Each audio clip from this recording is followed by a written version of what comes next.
Hello everyone, welcome to Open Study Gurukul. तो चलिए, जैसे कि ओरिएंटेशन क्लास आपने देखी ही होगी, तो यदि आप में से किसी ने ओरिएंटेशन क्लास मेरी नहीं देखी है तो वो आप देख सकते हैं।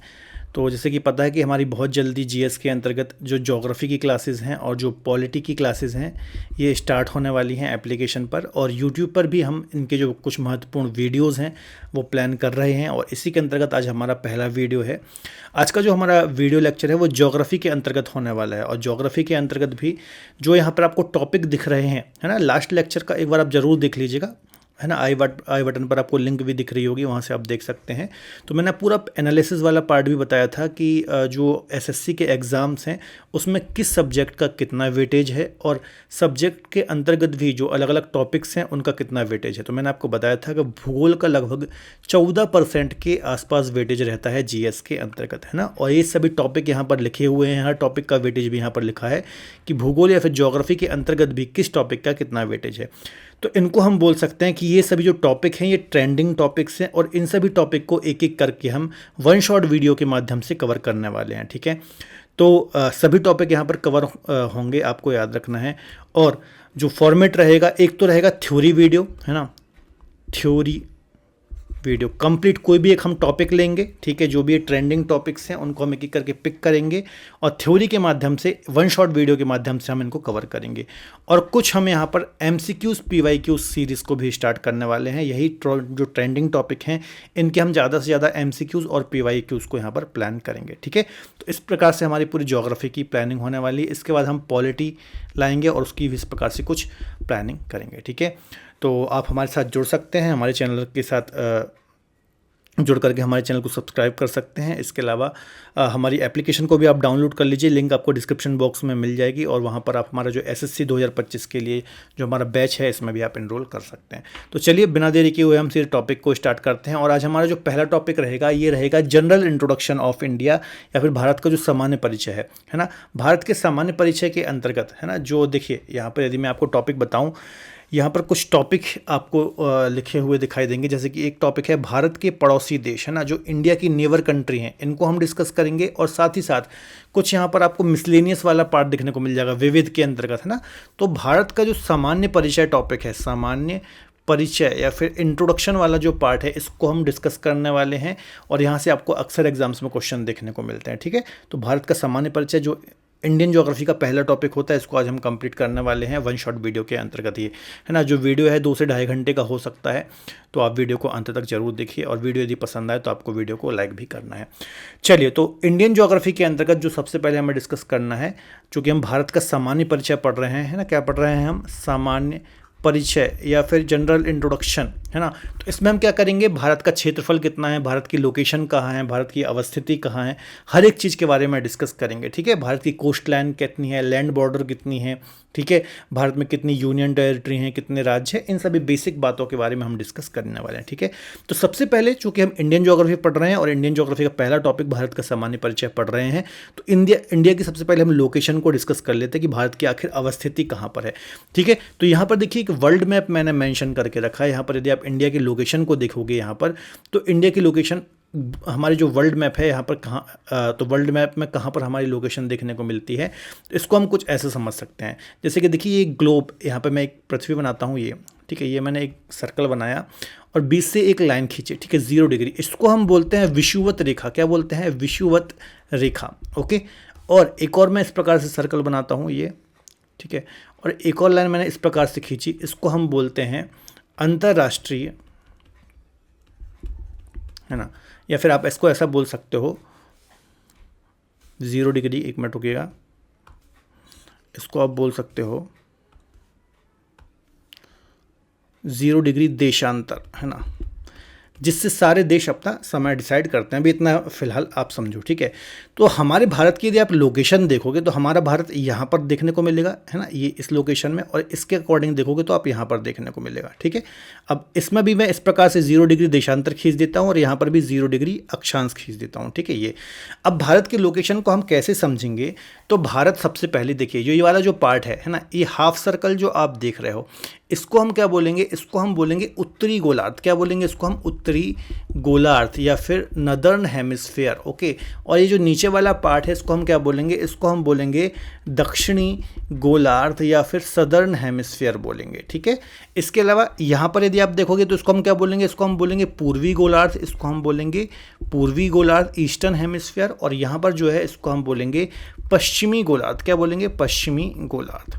ठीक है, या फिर western hemisphere, western hemisphere. Okay, अब देखो, अब यहाँ पर समझो हमारे भारत की आखिर अवस्थिति कहाँ पर है, लोकेशन क्या है। तो मैं यहाँ पर एक पॉइंट लिख रहा हूँ कि हमारा जो भारत है ये उत्तर पूर्वी गोलार्ध, ठीक है, उत्तर पूर्वी गोलार्ध, या फिर इंग्लिश में मैं लिखूँ नॉर्थ ईस्टर्न हेमिस्फेयर, ठीक है। हमारा जो इंडिया है ये उत्तर पूर्वी गोलार्ध या फिर नॉर्थ ईस्टर्न हेमिस्फीयर में है। तो इसका मतलब क्या है कि भारत उत्तरी गोलार्ध में है ना, मतलब अक्षांश रेखाओं के अकॉर्डिंग देखोगे तो हमारा भारत उत्तरी गोलार्ध में है, और देशांतर रेखाओं के अनुसार आप देखोगे तो हमारा जो भारत है वो पूर्वी देशांतर में है। ठीक है, ये इस प्रकार से रेखाएं होती हैं, याद रखिएगा हमारे ग्लोब पर कुछ काल्पनिक रेखाएं होती हैं, जो इस प्रकार की रेखाएं होती हैं इनको हम बोलते हैं अक्षांश रेखाएं। इनको हम क्या बोलते हैं, अक्षांश रेखाएं। ओके, इनको हम क्या बोलते हैं, अक्षांश रेखा, या फिर इनको हम बोलते हैं लैटिट्यूड। ओके, और जो कुछ इस प्रकार की रेखाएं होती हैं खड़ी हुई, ये इस प्रकार से, ठीक है, इस प्रकार से कुछ रेखाएं होती हैं, इनको हम बोलते हैं देशांतर। इनको हम क्या बोलते हैं, देशांतर, या फिर इनको हम बोलते हैं लॉन्गिट्यूड।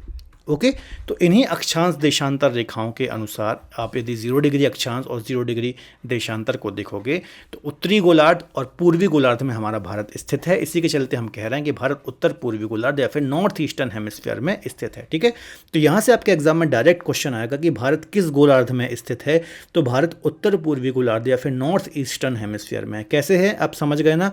ठीक है, एक बार हम रिवाइज करते हैं। सबसे पहले मैंने एक सर्कल बनाया, ठीक है, एक लाइन खींची, हमारा भारत चूंकि यहाँ पर है तो ये क्या हो गया, नॉर्थ हेमिस्फीयर हो गया, उत्तरी गोलार्ध हो गया, और एक लाइन मैंने यहाँ से खींची तो इसके अकॉर्डिंग कहाँ हो गया, हम पूर्वी गोलार्ध में। ठीक है, तो हम क्या बोलेंगे, भारत उत्तर पूर्वी गोलार्ध में स्थित है। अच्छा, कोई देश यहाँ पर स्थित होता तो इसको हम क्या बोलते, इसको हम बोलते दक्षिण पूर्वी गोलार्ध, इसको हम बोलते साउथ ईस्टर्न हेमिस्फीयर। कोई देश यदि यहाँ होता तो उसको हम क्या बोलते, उसको हम बोलते साउथ वेस्ट हेमिस्फीयर। यदि कोई देश यहाँ होता उसको हम क्या बोलते, उसको हम बोलते नॉर्थ वेस्ट हेमिस्फीयर। ठीक है, तो कोई देश कहीं पर भी है, जैसे फॉर एग्जांपल पूछ ले ऑस्ट्रेलिया, ऑस्ट्रेलिया किस गोलार्ध में है, तो इसको हम क्या बोलेंगे, साउथ ईस्ट हेमिस्फीयर, है ना, क्योंकि अक्षांश रेखाओं के अनुसार ये दक्षिण में है और देशांतर के अनुसार ये पूर्व में है। यदि मान लीजिए यहाँ पर कोई देश है, मान लो ये साउथ अमेरिकी कॉन्टिनेंट के अंतर्गत यहाँ पर अर्जेंटीना है, इसके बारे में पूछ ले कि ये किस गोलार्ध में, तो इसको हम क्या बोलेंगे, इसको हम बोलेंगे साउथ वेस्ट डायरेक्शन। ओके, यहाँ पर मैक्सिको के बारे में पूछ ली, नॉर्थ अमेरिका का, ये किस डायरेक्शन में है, किस गोलार्ध में है, तो इसको हम क्या बोलेंगे, इसको हम बोलेंगे नॉर्थ वेस्ट। ओके, तो आई थिंक कोई भी देश पूछ ले आपको गोलार्ध का आइडिया होना चाहिए, अक्षांश देशांतर रेखाओं का थोड़ा सा आइडिया होना चाहिए, आप बता पाओगे कि कौन सा देश किस गोलार्ध में स्थित है। ठीक है, अब आई थिंक क्लियर हो गया होगा कि हमारा आखिर जो भारत है वो उत्तर पूर्वी गोलार्ध में कैसे है। तो 0 डिग्री अक्षांश के अनुसार उत्तरी गोलार्ध में है और 0 डिग्री देशांतर के अनुसार चूंकि हम पूर्वी गोलार्ध में हैं, इसके चलते हमें क्या बोलेंगे, हमारा भारत जो है ये उत्तर पूर्वी गोलार्ध में सिचुएटेड है। ओके, चलिए इतना आपको याद रखना है, तो इतना तो आई थिंक आपको समझ में आ गया हो। ठीक है, तो एक स्टेटमेंट लिख देता हूं कि भारत उत्तर पूर्वी गोलार्ध ओके में स्थित है, या फिर हम इसको बोलेंगे नॉर्थ ईस्टर्न हेमिस्फीयर में हमारा इंडिया अवस्थित है या फिर लोकेटेड है। ओके, इतना हो गया। अच्छा चलो भैया, हमने गोलार्ध के अनुसार तो ग्लोब में तो अपने देश को पहचान लिया है ना। अब इतने सारे 7 कॉन्टिनेंट है, लगभग 7 कॉन्टिनेंट है ना। तो 7 महाद्वीप में किस महाद्वीप में है, तो हम एशिया महाद्वीप में है। किस में है, हम एशिया महाद्वीप में। ओके, हमारी पृथ्वी पर 7 महाद्वीप हैं, 7 महाद्वीप में से सबसे बड़ा महाद्वीप है एशिया महाद्वीप, और एशिया महाद्वीप में भी जो दक्षिण एशिया है, ओके, एशिया कॉन्टिनेंट है, एशिया कॉन्टिनेंट है। ओके, और एशिया कॉन्टिनेंट में भी साउथ एशिया है, साउथ एशिया का पार्ट है हमारा भारत। ठीक है, देखो यहाँ पर मैं मैप में आपको बताता हूँ, ये जो आप येलो कलर से देख रहे हो ये पूरा मिडिल ईस्ट वगैरह, ठीक है, ये पूरा जो है ये हमारा है एशिया कॉन्टिनेंट, है ना, ये हमारा एशिया कॉन्टिनेंट है। अच्छा, अब एशिया कॉन्टिनेंट में ध्यान से देखो आप, हमारा भारत कहाँ पर है, हमारे भारत को ज़रा आप देखो, हमारा भारत की यदि आप लोकेशन देखोगे तो हमारा भारत यहाँ पर अवस्थित है ना, यहाँ पर हमारा इंडिया अवस्थित है ना। अब यहाँ बीच से यदि मैं एक लाइन खींच दूँ तो ये क्या हो जाएगा, साउथ हो जाएगा, ये नॉर्थ हो जाएगा, ठीक है।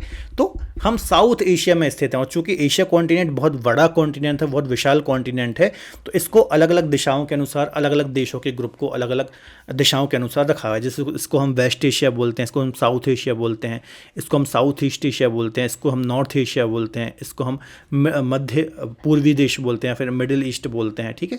यहाँ पर हम इसको पूर्वी एशिया बोलते हैं। तो इस प्रकार से दिशाओं के अनुसार अलग अलग देश, अलग अलग जो ग्रुप्स हैं इसमें आते हैं, आपको याद रखना है, ठीक है। तो हम एशिया कॉन्टिनेंट में और साउथ एशिया का पार्ट है, आपको याद रखना है। अगली चीज़ हमें कौन सी याद रखनी है, अगली चीज़ ये याद रखना कि हमारा जो भारत है ये भारतीय उपमहाद्वीप किसका पार्ट है, हमारा भारत जो है ये भारतीय उपमहाद्वीप, उपमहाद्वीप, या फिर इसको हम बोलते हैं इंडियन सब कॉन्टिनेंट का पार्ट है। हमारा जो भारत देश है ये इंडियन सब कॉन्टिनेंट या फिर भारतीय उपमहाद्वीप का पार्ट है ना। अब ये भारतीय उपमहाद्वीप क्या है, तो याद रखना है हमारा जो देश है भारत है ना, और इसके अलावा हमारे कुछ पड़ोसी देश हैं। कौन कौन से पड़ोसी देश हैं, जैसे कि देखो मैं आपको बता देता हूँ। देखो हमारा भारत है, ठीक है, पाकिस्तान है, यहाँ पर नेपाल है, भूटान है, बांग्लादेश है, श्रीलंका है, मालदीव है और हमारा इंडिया है। तो ये जो कुछ हमारी नेबर कंट्री हैं, ठीक है, ये जो हैं कौन कौन से देश आ गए, पाकिस्तान हो गया है ना, पाक मैं शॉर्ट में लिख रहा हूँ, ठीक है। फिर हमारा इंडिया हो गया, भारत हो गया, ठीक है। भारत के अलावा नेपाल हो गया, ठीक है। नेपाल के अलावा जो है ये भूटान हो गया, भूटान के अलावा बांग्लादेश हो गया, ठीक है। बांग्लादेश के अलावा श्रीलंका हो गया, ठीक है, श्रीलंका हो गया। श्रीलंका के अलावा मालदीव हो गया, ठीक है। तो कितने देश हो गए, 1 2 3 4 5 6 7। तो टोटल ये जो 7 कंट्री मैंने आपको बताई ये किसके अंतर्गत आती हैं, ये इंडियन सब कॉन्टिनेंट के अंतर्गत आती हैं। और इंडियन सब कॉन्टिनेंट है क्या, तो याद रखना इस प्रकार से कुछ हमारी इंडियन प्लेट है ये, है ना। यहाँ पर हमारा भारत है इस प्रकार से, बाकी के देश है यहाँ पर इस प्रकार से, और ये हमारी पूरी इंडियन प्लेट है। यहाँ नॉर्थ में आप देखोगे यहाँ पर उत्तर वाला जो पार्ट है यहाँ पर हिमालय है, ठीक है, हिमालय, और यहाँ पर जो बाकी का खाली भाग दिख रहा है यहाँ पर इंडियन ओशन है। क्या है, इंडियन ओशियन है, ओके। तो ऐसे देश जो इंडियन प्लेट का हिस्सा है, ठीक है, और हिमालय के दक्षिण में है, ऐसे पार्ट को हम इंडियन सब कॉन्टिनेंट बोलते हैं और इसके अंतर्गत टोटल 7 देश आते हैं, ठीक है। तो यहाँ से भी यदि क्वेश्चन आ जाए इंडियन सब कॉन्टिनेंट से, तो कैसा क्वेश्चन आएगा, इंडियन सब कॉन्टिनेंट क्या है, इसमें कितने देश हैं, तो इसमें 7 देश आते हैं। हम भारत के अलावा बाकी 6 हमारी जो नेबर कंट्री हैं वो आती हैं, आपको याद रखना है, ठीक है। और जो इंडियन सब कॉन्टिनेंट है वो हिमालय के दक्षिण में फैला हुआ है, तो ये बात भी आपको याद रखनी है, ओके। आई थिंक इतना आपको समझ में आया हो। चलिए ठीक है, तो इंडियन सब कॉन्टिनेंट के अंतर्गत कितने देश आते हैं एक बार मैप में भी हम यहाँ पर डिस्कस कर लेते हैं। तो यहाँ पर देखिए पाकिस्तान, नेपाल, भूटान, बांग्लादेश, इंडिया, श्रीलंका और मालदीव है ना। तो टोटल ये 7 कंट्री इंडियन सब कॉन्टिनेंट के अंतर्गत आती हैं। तो आपको याद रखना है कहाँ कहाँ से क्वेश्चन आ सकते हैं कि टोटल भैया 7 कंट्री हैं इसमें, ये याद रख लीजिए, ठीक है। दूसरा पॉइंट याद रखिए कि आखिर इसकी डेफिनेशन क्या है इंडियन सब कॉन्टिनेंट की। तो हिमालय के दक्षिण में है ना, जो हिमालय है, ठीक है, हिमालय के साउथ में, ठीक है, हिमालय के साउथ में, और इंडियन प्लेट जो हमारी इंडियन प्लेट है ना, इस पर जो ये सारे देश स्थित हैं इसको हम क्या बोलते हैं, इंडियन सब कॉन्टिनेंट या फिर भारतीय उपमहाद्वीप बोलते हैं। तो आई थिंक आपको इंडिया की लोकेशन जो है ये बहुत अच्छे से क्लियर हुई होगी, ठीक है। चलिए आगे हम डिस्कस कर लेते हैं, आगे हम बात कर लेते हैं हमारे भारत के आकार और विस्तार की, ठीक है। जो हमारा देश है, ठीक है, इसका आखिर क्षेत्रफल कितना है, ठीक है, विश्व के क्षेत्रफल का कितना % है, ये सारी चीज़ें हम डिस्कस कर लेते हैं, ठीक है।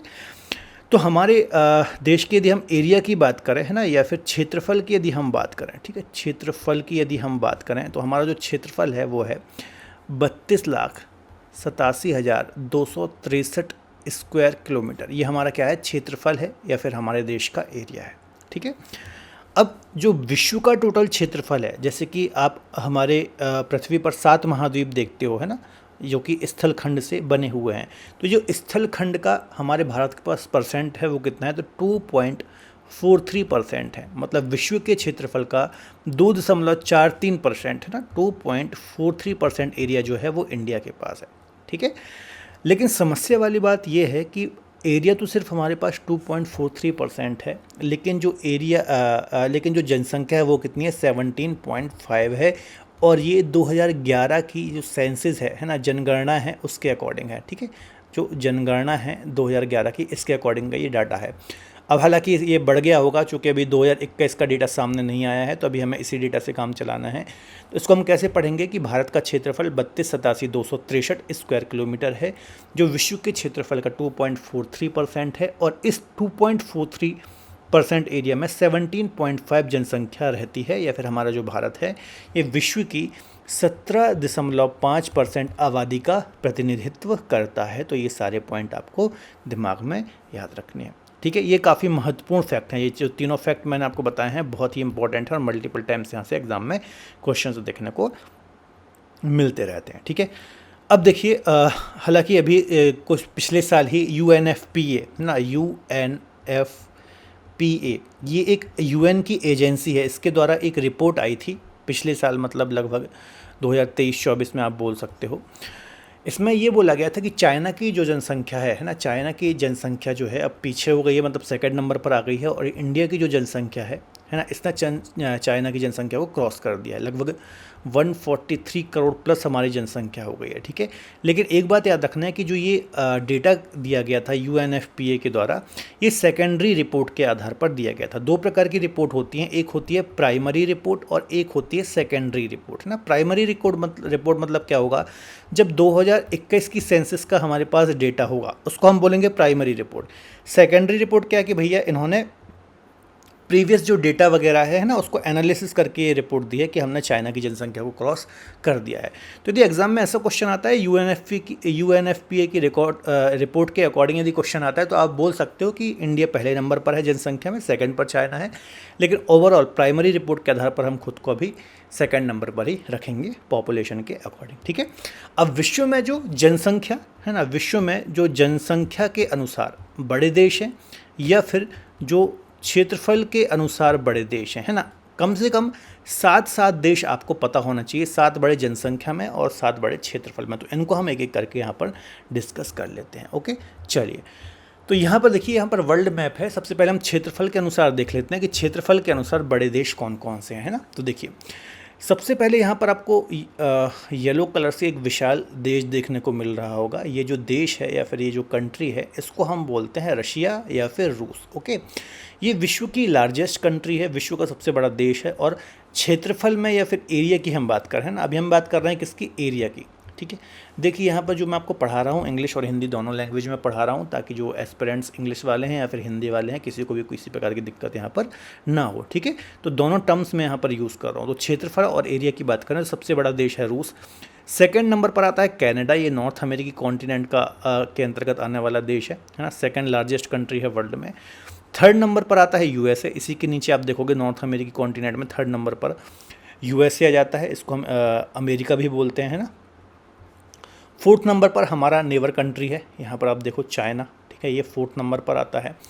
फिफ्थ नंबर पर आप देखोगे ब्राज़ील है, साउथ अमेरिकी कॉन्टिनेंट के अंतर्गत ये आता है, फिफ्थ नंबर पर ब्राज़ील, ठीक है। छठवें नंबर पर हमें ऑस्ट्रेलिया देखने को मिलता है, ये ऑस्ट्रेलिया एक कॉन्टिनेंट भी है और एक देश भी है। और सेवन्थ नंबर पर आता है हमारा भारत। तो एग्जाम में क्वेश्चन आता है अकॉर्डिंग टू एरिया भारत की पोजीशन वर्ल्ड में कौन सी है, तो सेवन्थ नंबर पर हम आते हैं अकॉर्डिंग टू एरिया या फिर क्षेत्रफल के अनुसार। मतलब हमसे बड़े ऊपर क्या हैं, 6 देश हैं, ठीक है, हमसे बड़े 6 देश हैं और हम 7वें नंबर पर आते हैं।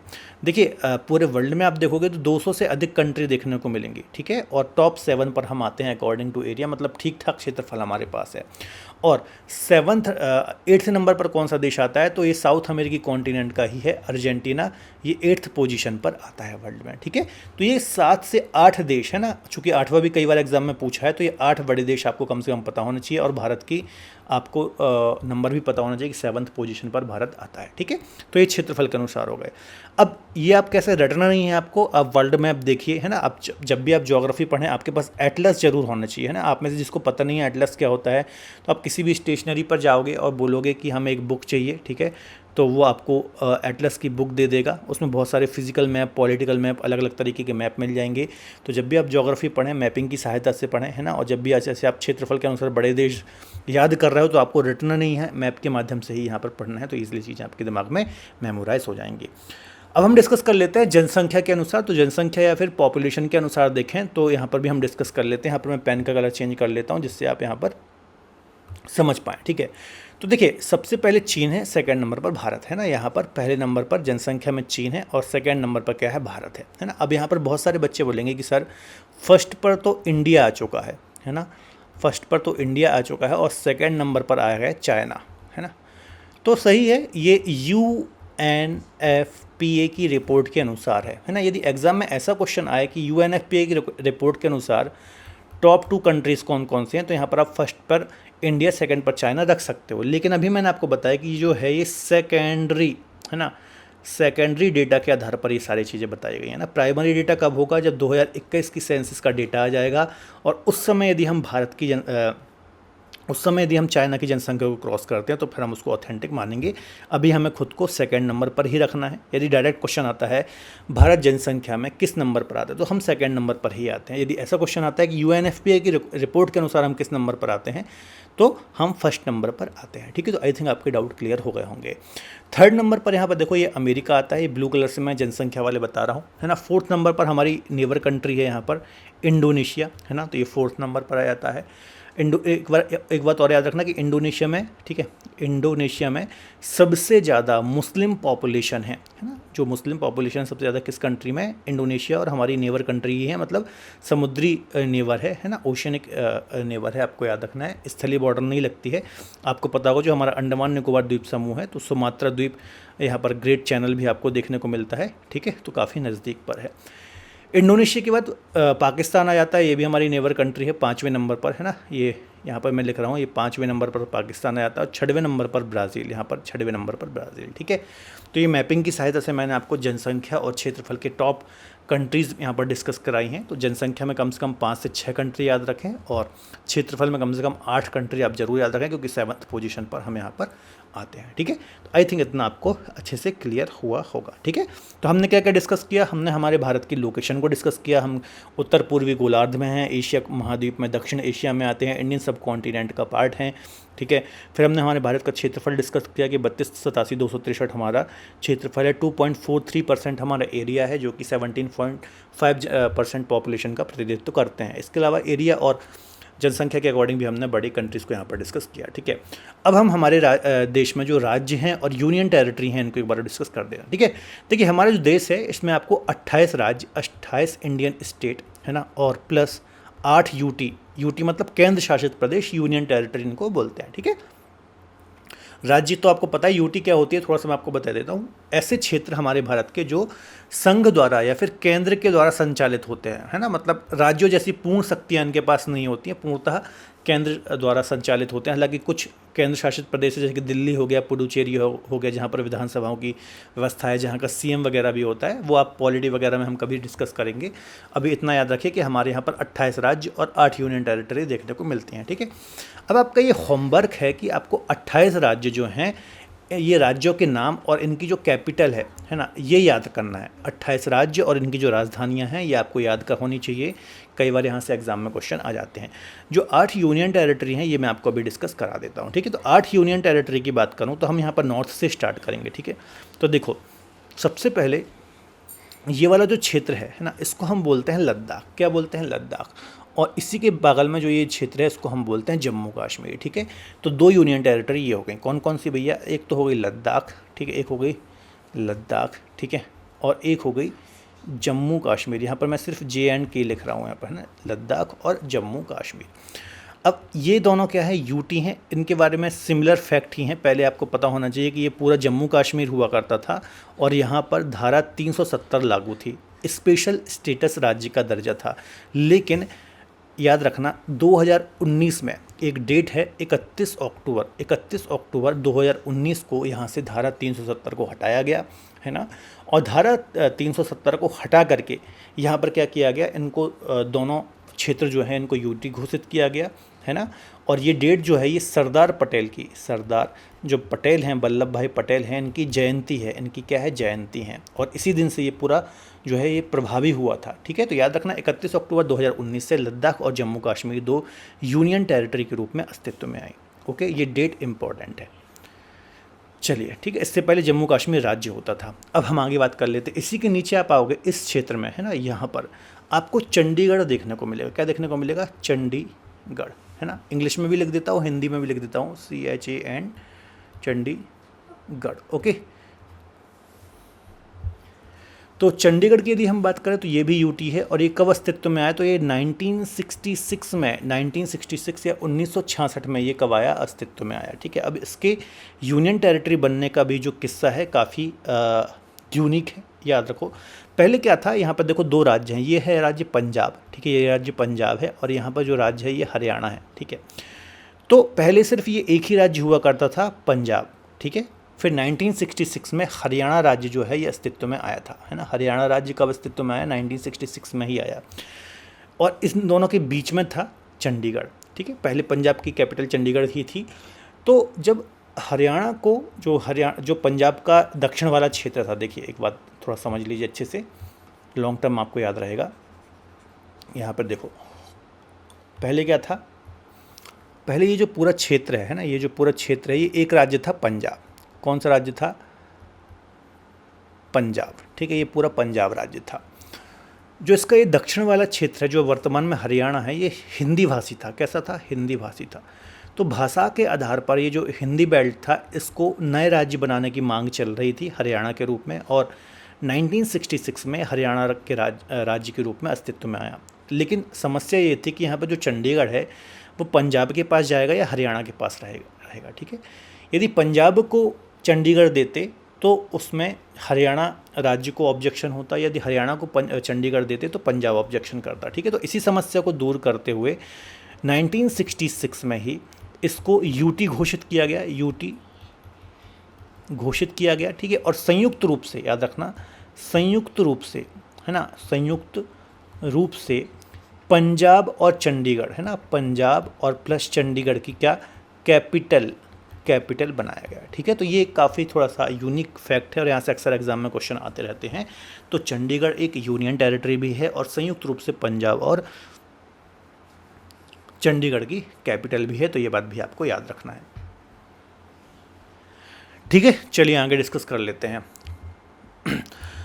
अगली यूनियन टेरिटरी की बात करें तो इसी के नीचे आपको दिल्ली देखने को मिलेगा, है ना। इसको मैं रफ कर देता हूँ, देखो यहाँ देखते हैं हम, यहाँ देखो, यहाँ पर हरियाणा और उत्तर प्रदेश के बीच में दिल्ली है। ओके, दिल्ली, या फिर इसको हम दिल्ली भी बोलते हैं। ठीक है, और ये क्या है, हमारा राष्ट्रीय राजधानी क्षेत्र, हमारे भारत की राजधानी भी है, और एक यूनियन टेरिटरी भी है। यहाँ पर एक सीएम भी आपको देखने को मिलेगा, है ना। यहाँ पर आपको विधानसभा, ठीक है। अब यहाँ पर सीएम भी है, विधानसभा भी है, लेकिन याद रखना, जो दिल्ली का सीएम होता है इसको इतनी पावर नहीं होती जितनी अन्य राज्यों के सीएम, जैसे कि मान लीजिए एमपी का सीएम है, यूपी का सीएम है, राजस्थान या किसी अन्य राज्य का, ऐसा क्षेत्र जो कि पूर्ण राज्य है ना, किसी पूर्ण राज्य का जो सीएम होता है और दिल्ली का जो सीएम होता है, इसमें काफ़ी अंतर होता है ना, शक्तियों में काफ़ी अंतर होता है। दिल्ली के सीएम के पास काफ़ी कम शक्तियाँ होती हैं, जैसे कि पुलिस का कंट्रोल नहीं होता, और भी बहुत सारे पावर कम होते हैं। ठीक है, तो याद रखना, ये दिल्ली राष्ट्रीय राजधानी क्षेत्र है, और इसको यूनियन टेरिटरी भी घोषित किया गया है, या फिर एक यूनियन टेरिटरी भी है। ठीक है, नीचे हम देखें तो यहाँ पर दादर नागर हवेली दमन द्वीप, है ना। यहाँ पर आप देखोगे दमन है, और यहाँ पर द्वीप है, और यहाँ पर ही गुजरात की टेरिटरी वाले क्षेत्र में दादर नागर हवेली है। ठीक है, तो यहाँ पर दादर नागर हवेली, ठीक है, इसके अलावा दमन एक क्षेत्र है, और एक क्षेत्र द्वीप है ना। ये तीन क्षेत्र हैं, दादर नागर हवेली अलग है, दमन है, द्वीप है। कभी यहाँ पर पुर्तगालियों का शासन था, है ना, पुर्तगालियों का यहाँ पर शासन हुआ करता था, अंग्रेजों का शासन नहीं था इस टेरिटरी में, दमन द्वीप वगैरह में, दादर नागर हवेली रीजन में। ठीक है, याद रखना।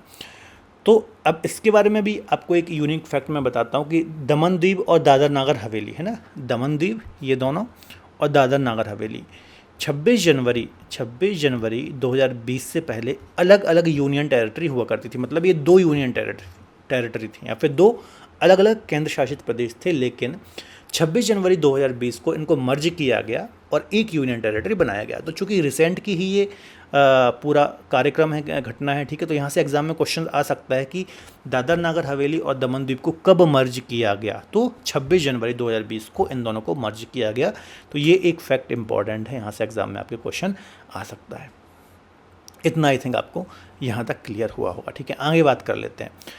आगे यदि हम बात करें तो यहाँ पर आपको लक्षद्वीप दिखाई दे रहा है ना, यहाँ पर लगभग 36 आइलैंड है, 36 आइलैंड है, ठीक है। और यहाँ पर आपको अंडमान निकोबार दिखाई दे रहा होगा, यहाँ पर 572 से अधिक आइलैंड है, ठीक है।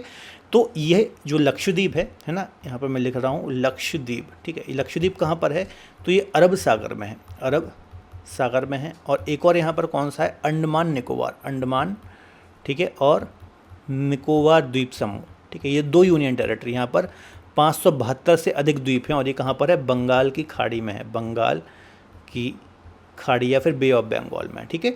तो 2 यूनियन टेरिटरी हमारी ये हैं, अंडमान निकोबार और लक्षद्वीप। इनको हम बाद में भी डिटेल में डिस्कस करेंगे, ठीक है। तो ये 2 यूनियन टेरिटरी भी हमें देखने को मिलती हैं, ठीक है। तो लक्षद्वीप और अंडमान निकोबार 2 ये यूनियन टेरिटरी हो गई। इसके अलावा एक और यूनियन टेरिटरी जो है ये है पुडुचेरी। कौन सी है, पुडुचेरी, है ना, पुडुचेरी। तो इसकी लोकेशन यदि आप देखोगे तो ये केरल की जो टेरिटरी है, सॉरी तमिलनाडु की जो टेरिटरी है, यहाँ पर आपको पुडुचेरी देखने को मिल जाएगा। अब यहाँ से जो क्वेश्चन आता है वो ये आता है कि इसके जो कुछ क्षेत्र हैं या फिर जो इसकी डिस्ट्रिक्ट हैं, है ना, इसके जो ज़िले हैं वो कुछ अन्य राज्यों में भी फैले हैं। जैसे कि माहे सबसे छोटा ज़िला है, ये केरल की टेरिटरी में आता है, लेकिन है किसका क्षेत्र, पुडुचेरी का क्षेत्र है। यनम ये आंध्र प्रदेश की टेरिटरी में आता है, यहाँ पर आप देख पा रहे होगे, लेकिन है किसका क्षेत्र, पुडुचेरी का है। और कराईकल ये भी किसका क्षेत्र, पुडुचेरी का है और केरल की तमिलनाडु की टेरिटरी में आता है, ठीक है। तो ये चारों क्षेत्र हैं, माहे, यनम, पुडुचेरी, कराईकल, ठीक है। इन चारों को ही हम बोलते हैं पुडुचेरी, जो कि एक क्या है, यूनियन टेरिटरी है, ठीक है।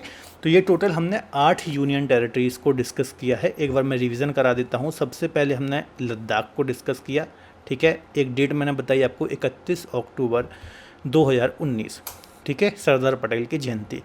फिर हमने जम्मू कश्मीर को डिस्कस किया, है ना, इसकी भी सेम डेट है, याद रखिएगा। ये दोनों क्या है, यूनियन टेरिटरी हैं, ओके। फिर हमने दिल्ली को डिस्कस किया, है ना, दिल्ली जो कि हमारा राष्ट्रीय राजधानी क्षेत्र भी है और क्या है, एक यूनियन टेरिटरी भी है। और ऐसी यूनियन टेरिटरी है जहाँ पर आपको सीएम देखने को मिलेगा और आपको विधानसभा, है ना, विधानसभा देखने को मिलेगी, ठीक है। जल्दी से कमेंट में बता दीजिए कि अभी वर्तमान में दिल्ली की सीएम कौन है ना, अभी नए नए ही बनी है। आगे बात कर लेते हैं हम चंडीगढ़, मैंने आपको बताई, ठीक है। चंडीगढ़ के बारे में एक किस्सा भी सुनाया मैंने। 1966 में इसको यूटी घोषित किया गया और संयुक्त रूप से पंजाब और हरियाणा की कैपिटल भी है ये, है ना। चलिए आगे मैंने आपको बताया दमन और द्वीप, ठीक है, और प्लस दादर नागर हवेली। शॉर्ट में मैं लिख रहा हूँ, ऑलरेडी आपको पढ़ा चुका हूँ, ठीक है। तो ये आपको गुजरात की टेरिटरी में देखने को मिलेंगी और 26 जनवरी 2020 की ये डेट याद रखना है जब इनको यूटी घोषित किया गया था। मतलब संयुक्त रूप, मतलब इनको मर्ज किया गया था। पहले ये अलग अलग थे, दामन द्वीप और दादर नागर हवेली, ठीक है। फिर इनको मर्ज कब किया गया, तो 26 जनवरी 2020 को किया गया। फिर मैंने आपको एक लक्षद्वीप बताई, ठीक है, और एक मैंने आपको अंडमान एंड निकोबार द्वीप समूह, ये दोनों क्या है, आइलैंड है ना, ये क्या है, आइलैंड है, ठीक है। ग्रुप ऑफ आइलैंड्स हैं, आइल्स आप इनको बोल सकते हो। लक्षद्वीप में लगभग 36 आइलैंड है और अंडमान निकोबार में 572 से अधिक आइलैंड हैं। इनको हम बाद में भी डिस्कस करेंगे, ओके। और फिर हमने डिस्कस की पुडुचेरी, ठीक है। बार बार मैं रिवीजन भी इसलिए आपको इसलिए करा रहा हूँ ताकि आपको चीज़ें याद हो जाएं। तो ये टोटल 8 यूनियन टेरिटरी हैं, इनको आप अच्छे से पढ़ लेना, है ना। 1 2 3 4 5 6 7 और 8, तो टोटल ये क्या है, 8 यूनियन टेरिटरी हैं, आपको याद रखना है। चलिए आगे डिस्कस कर लेते हैं। अब हम बात कर लेते हैं भारत के जो सुदूरस्थ बिंदु हैं, है ना, इंडिया के जो रिमोट पॉइंट हैं, रिमोट पॉइंट भी आप इनको बोल सकते हो, है ना। जैसे कि फॉर एग्जांपल यहाँ पर कोई पॉइंट होगा, ठीक है, यहाँ पर कोई पॉइंट होगा, यहाँ पर कोई पॉइंट होगा, यहाँ पर कोई पॉइंट होगा, तो ये सुदूरस्थ बिंदु कहलाते हैं। एक होगा नदर्न मोस्ट पॉइंट, ठीक है, नदर्न मोस्ट पॉइंट। एक होगा सदर्न मोस्ट पॉइंट, ठीक है। यहाँ पर हमारा अंडमान निकोबार द्वीप समूह वाला क्षेत्र है, तो यहाँ पर भी एक सदर्न मोस्ट पॉइंट है। यहाँ पर जो होगा इसको हम ईस्टर्न मोस्ट बोलेंगे और यहाँ पर जो होगा इसको हम वेस्टर्न मोस्ट बोलेंगे। इसका मतलब है सबसे उत्तरी बिंदु, सबसे दक्षिणी बिंदु यहाँ पर होगा, है ना, यहाँ पर भी देखने को मिलेगा। यहाँ पर सबसे पूर्वी बिंदु और यहाँ पर सबसे पश्चिमी बिंदु, तो इनको ही हमें यहाँ पर डिस्कस करने हैं, ठीक है। तो यहाँ पर जो सबसे नदर्न मोस्ट है या फिर सबसे जो उत्तरी पॉइंट है, इसको हम बोलते हैं इंदिरा कॉल। क्या बोलते हैं इसको हम, इंदिरा कॉल इसको हम बोलते हैं, ओके। ये कहाँ पर है, लद्दाख वाले रीजन में देखने को मिलेगा। इस रीजन में जो आपको देखने को मिलेगा उसको हम बोलते हैं कन्याकुमारी, ओके, कन्याकुमारी। यहाँ पर अंडमान निकोबार द्वीप समूह में जो यहाँ पर आपको देखने को मिलता है, इसको हम बोलते हैं इंदिरा पॉइंट। क्या बोलते हैं? इंदिरा पॉइंट। ठीक है, यहाँ पर जो आपको पॉइंट देखने को मिलेगा, है ना, just a second,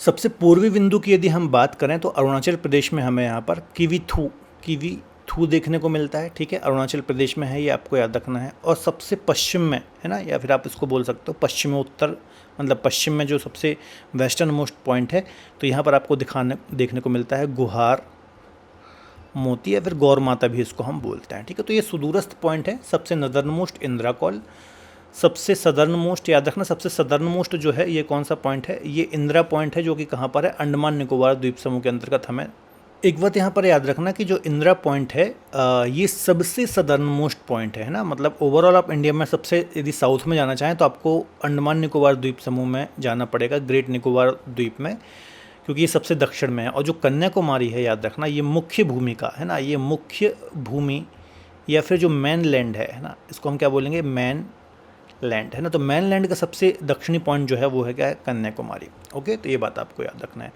eastern most की बात करें तो ये किवीथू है, ठीक है, अरुणाचल प्रदेश में। और वेस्टर्न मोस्ट कौन सा है? गुहार मोती है। तो ये बात आपको याद रखना है। ठीक है, तो ये चारों पॉइंट्स आपको याद रखना है। इसके अलावा और कुछ चीज़ें हम डिस्कस करते हैं। अब इस सदर्न मोस्ट पॉइंट से आप नदर्न मोस्ट पॉइंट आएंगे इस प्रकार से, यहाँ से यहाँ यदि आप आओगे, ठीक है, लद्दाख से पूरा कन्याकुमारी तक आओगे, तो यहाँ की लंबाई कितनी है? यहाँ से एग्जाम में क्वेश्चन आता है, इंडिया की सबसे सदर्न मोस्ट और नदर्न पोस्ट की लंबाई कितनी है? तो 3214 किलोमीटर। ओके, ये। इसके अलावा ईस्टर्न मोस्ट से वेस्टर्न मोस्ट की लंबाई कितनी है? ये वाली लंबाई कितनी है? ठीक है, तो ये है 2933 किलोमीटर। ठीक है, तो ये फैक्ट भी आपको याद रखना है। भारत की उत्तर से दक्षिण की लंबाई कितनी है? 3214 किलोमीटर। पूर्व से पश्चिम की कितनी है? 2944 किलोमीटर। तो यहाँ पर मैं लिख देता हूँ, नॉर्थ टू साउथ लेंथ कितनी है भैया? तो ये है 3214 किलोमीटर। ओके, और ईस्ट टू वेस्ट कितनी है भैया लेंथ? ठीक है, तो ये कितनी है? 2933। बाकी मैंने आपको सुदूरस्थ या फिर रिमोट पॉइंट बता ही दिए, तो ये आपको अच्छे से नोट डाउन कर लेना है। ठीक है, जो कन्याकुमारी है ये आपको तमिलनाडु में देखने को मिलेगा, ये आपको लद्दाख में देखने को मिलेगा, ईस्टर्न मोस्ट वाला किवीथू अरुणाचल प्रदेश में देखने को मिलेगा, और ये गुजरात में देखने को मिलेगा, और इंदिरा पॉइंट आपको अंडमान निकोबार में देखने को मिलेगा। तो ये सारी चीज़ें आपको दिमाग में रखनी है। ओके, इतना आई थिंक आपको अच्छे से समझ में आया होगा या फिर क्लियर होगा। एक चीज़ और, भारत की संरचना है ना, भारत की जो संरचना है या फिर भारत का जो स्ट्रक्चर है, यहाँ से क्वेश्चन आ जाता है कैसी है। तो भारत की संरचना है, याद रखना, चतुष्कोणीय संरचना है भारत की। कैसी संरचना है? चतुष्कोणीय। आप इन चारों पॉइंट को यदि मिला देंगे, भारत के जो नदर्न मोस्ट, सदर्न मोस्ट या फिर जो हमने रिमोट पॉइंट डिस्कस किए, यदि आप इन चारों को मिला दोगे इस प्रकार से, है ना, इसको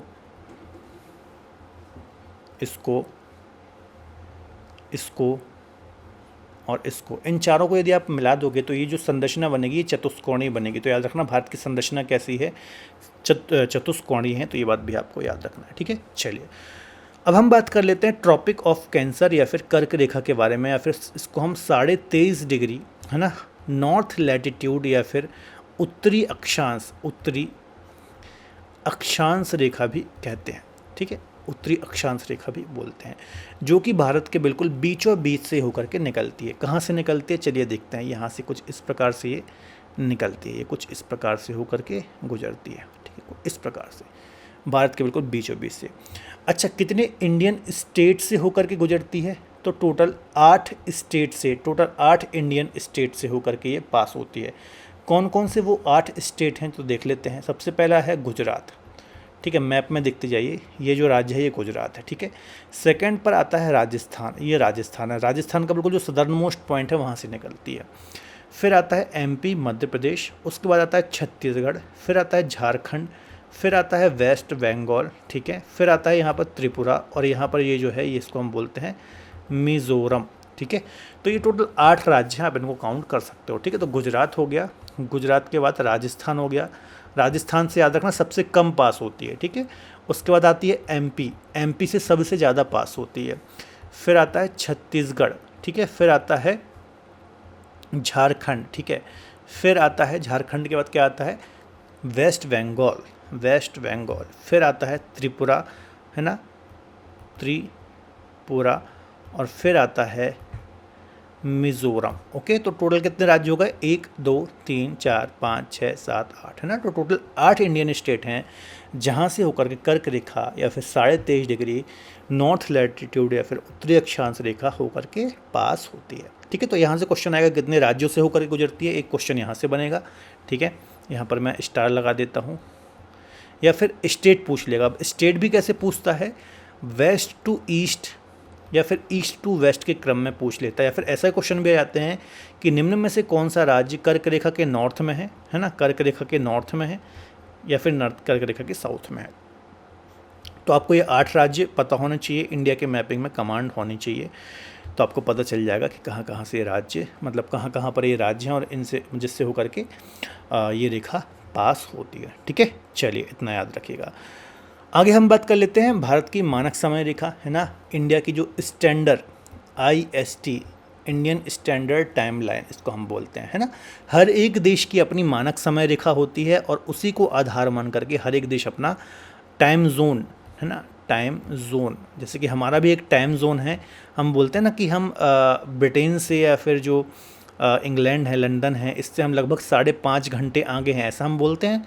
तो क्यों बोलते हैं, क्योंकि हमारी जो मानक समय रेखा है ये है 82.5 डिग्री पूर्वी देशांतर, ठीक है। हमारी मानक समय रेखा कौन सी है, 82.5 डिग्री पूर्वी देशांतर हमारी मानक समय रेखा है, ठीक है। और मानक समय रेखा जो है ये कितने 8 राज्यों से होकर के पास होते हैं। यहाँ पर देख लो, इसी मैप में आपको बता देता हूँ, यहाँ से पास होती है कुछ इस प्रकार से। पेन का कलर हम चेंज करते हैं, यहाँ पर देखो, यहाँ से कुछ इस प्रकार से हमारी मानक समय रेखा जो है ये पास होती है, ये इस प्रकार से, ठीक है, यहाँ से इस प्रकार से। इसको हम बोलते हैं 82.5 डिग्री ईस्टर्न लॉन्गिट्यूड, है ना, पूर्वी देशांतर, ईस्टर्न लॉन्गिट्यूड या फिर पूर्वी देशांतर, ठीक है। ये 5 राज्यों से होकर के टोटल पास होती है। पहला है यूपी, ठीक है, फिर है MP, फिर है छत्तीसगढ़, फिर है उड़ीसा और फिर है आंध्र प्रदेश, ठीक है। यहाँ पे मैं अगले पेज में लिख देता हूँ कौन कौन से हैं। सबसे पहले उत्तर प्रदेश, ठीक है, उसके बाद कौन सा है, मध्य प्रदेश है, फिर छत्तीसगढ़ है, फिर उड़ीसा है और फिर है आंध्र प्रदेश। तो टोटल 5 इंडियन स्टेट, 5 स्टेट से होकर के जो ये मानक समय रेखा है ये पास होती है। आपको याद रखना है कितने, 5 इंडियन स्टेट से होकर के भारत की मानक समय रेखा पास होती है, ये बात आपको याद रखना है, ठीक है। इसके अलावा जो समय डिसाइड किया गया है वो पर्टिकुलर एक स्थान है मिर्ज़ापुर, है ना, मिर्ज़ापुर यूपी से समय का निर्धारण किया गया है, समय निर्धारित किया गया है। और हमारी रेखा का नाम क्या है, 82.5 डिग्री पूर्वी देशांतर, पूर्वी देशांतर, या फिर इसको हम बोलेंगे ईस्टर्न लॉन्गिट्यूड, इसको हम बोलते हैं, ठीक है। तो ये सारे पॉइंट आपको याद रखना है ना। हर एक देश की अपनी मानक समय रेखा होती है। हमारी मानक समय रेखा कौन सी है, 82.5 डिग्री पूर्वी देशांतर है, जो 5 राज्यों से होकर गुजरती है। और समय निर्धारित कहाँ से किया गया है, मिर्ज़ापुर से, ठीक है। यहाँ पर मैं बता देता हूँ, यहाँ आपको मिर्ज़ापुर देखने को मिल जाएगा, ठीक है, मिर्ज़ापुर यूपी, ठीक है। तो इतने क्वेश्चन आपको यहाँ से देखने को मिल सकते हैं। तो ये सारी चीज़ें आपको दिमाग में रखनी है, ओके। चलिए, तो हमने कर्क रेखा को डिस्कस कर लिया, मानक समय रेखा को डिस्कस कर लिया, भारत की लोकेशन डिस्कस कर ली, यूनियन टेरिटरी डिस्कस कर ली, है ना, एरिया डिस्कस कर लिया, बड़े देश डिस्कस कर लिए। अब हम बात करते हैं जो आपके SSC में सबसे ज़्यादा क्वेश्चन पूछते हैं, भारत की स्थलीय सीमा या फिर लैंड बॉर्डर के बारे में, है ना, लैंड बॉर्डर के बारे में। क्या है स्थलीय सीमा, क्या है लैंड बॉर्डर, इसको थोड़ा हम समझते हैं, ठीक है। हमारा इंडिया का जो पूरा मैप है ना, इसमें जो नॉर्थ वाला पार्ट है, मतलब गुजरात से लेकर के नॉर्थ ईस्ट तक का जो ये पूरा क्षेत्र है ना, ये वाला जो पूरा क्षेत्र है ये अन्य देशों से घिरा हुआ है। जैसे कि यहाँ पर पाकिस्तान है, यहाँ अफ़गानिस्तान है, यहाँ पर चाइना है, यहाँ पर नेपाल है, यहाँ भूटान है और यहाँ म्यांमार है। इसके अलावा यहाँ पर बांग्लादेश है। मतलब कर्क रेखा से नॉर्थ वाला आप बोल सकते हो ये पूरा क्षेत्र क्या है, ये स्थल से घिरा हुआ है। और नीचे वाला जो ये पूरा क्षेत्र है, ये वाला जो क्षेत्र है ना, पूरा नीचे तक नहीं आएगा, तो ये समुद्र से घिरा हुआ है ना, ये प्रायद्वीपीय भारत है, ये प्रायद्वीपीय भारत है। जो कि समुद्र से घिरा हुआ है, और ऊपर वाला जो रंगीन यहाँ पर राज्य दिखाई दे रहा है तो ये अन्य देशों से सराउंडेड है। तो ये जो रंगीन राज्य यहाँ पर दिखाई दे रहे हैं जो अन्य देशों से घिरे हुए हैं, अन्य राज्यों से नहीं अन्य देशों से घिरे हुए हैं, इसको ही हम बोलते हैं भारत की स्थलीय सीमा, है ना। ये इसको हम क्या बोलते हैं, भारत की स्थलीय सीमा या फिर भारत की लैंड बॉर्डर, है ना। इसको हम क्या बोलते हैं, भारत की स्थलीय सीमा, लैंड बॉर्डर। ठीक है, मतलब ये जो क्षेत्र है हमारे भारत का अन्य देशों से टच करता है, अन्य देशों को छूता है, अन्य देशों से घिरा हुआ है। ठीक है, अब इसकी लेंथ आपसे एग्जाम में पूछ लेता है ना। लेंथ कितनी है इसकी, तो 16,500 किलोमीटर हमारी लैंड बॉर्डर की लंबाई है। कितनी है भैया, सॉरी 15,200 है, यहाँ पर गड़बड़ हो गया है ना, 15,200 किलोमीटर, सही कर लेना इसको, 15,200 किलोमीटर जो है हमारी लैंड बॉर्डर की क्या है, लंबाई है। इतना क्लियर हुआ। अब इस लैंड बॉर्डर में कितने राज्य लगते हैं, तो 16 राज्य और प्लस 2 केंद्र शासित प्रदेश या फिर 2 यूटी, है ना। अब यहाँ पर हम देख लेते हैं कौन कौन से राज्य हैं। सबसे पहला गुजरात हो गया, राजस्थान हो गया, है ना, पंजाब हो गया, हिमाचल प्रदेश हो गया, उत्तराखंड होगा, उत्तर प्रदेश हो गया, बिहार हो गया, वेस्ट बंगाल हो गया। ठीक है, 8 ही हो गए। और ये 7 राज्य किस में आते हैं, ये 7 राज्य टोटल मिलाकर हो गए, ये वाले, ये 7 राज्य हो गए। ठीक है, ये हो गए 7 राज्य, तो कितने हो गए ये टोटल, 13 राज्य, है ना। 7 सिस्टर, हाँ सॉरी, ये 8 राज्य हो जाएंगे सिक्किम को मिला करके, तो 8 और 6 यहाँ पर 13 राज्य हो जाएंगे, आपको याद रखना है। ठीक है, तो टोटल कितने हो जाएंगे यहाँ पर, एक बार फिर से हम काउंट कर लेते हैं। 8 और सॉरी 8 16, ये 8 हैं टोटल ना, 8 8 16, तो ये टोटल 16 राज्य हो जाएंगे और 2 यूनियन टेरिटरी जम्मू कश्मीर और लद्दाख हो जाएंगे। ठीक है, तो 16 राज्य और 2 यूटी हमारी स्थलीय सीमा लैंड बॉर्डर पर स्थित हैं। मतलब ये राज्य जो हैं, ये 16 राज्य और 2 यूनियन टेरिटरी हैं, किसी न किसी देश के साथ में अपनी बॉर्डर को साझा करेंगे, है ना, किसी न किसी देश के साथ में अपनी बॉर्डर को साझा करते हैं।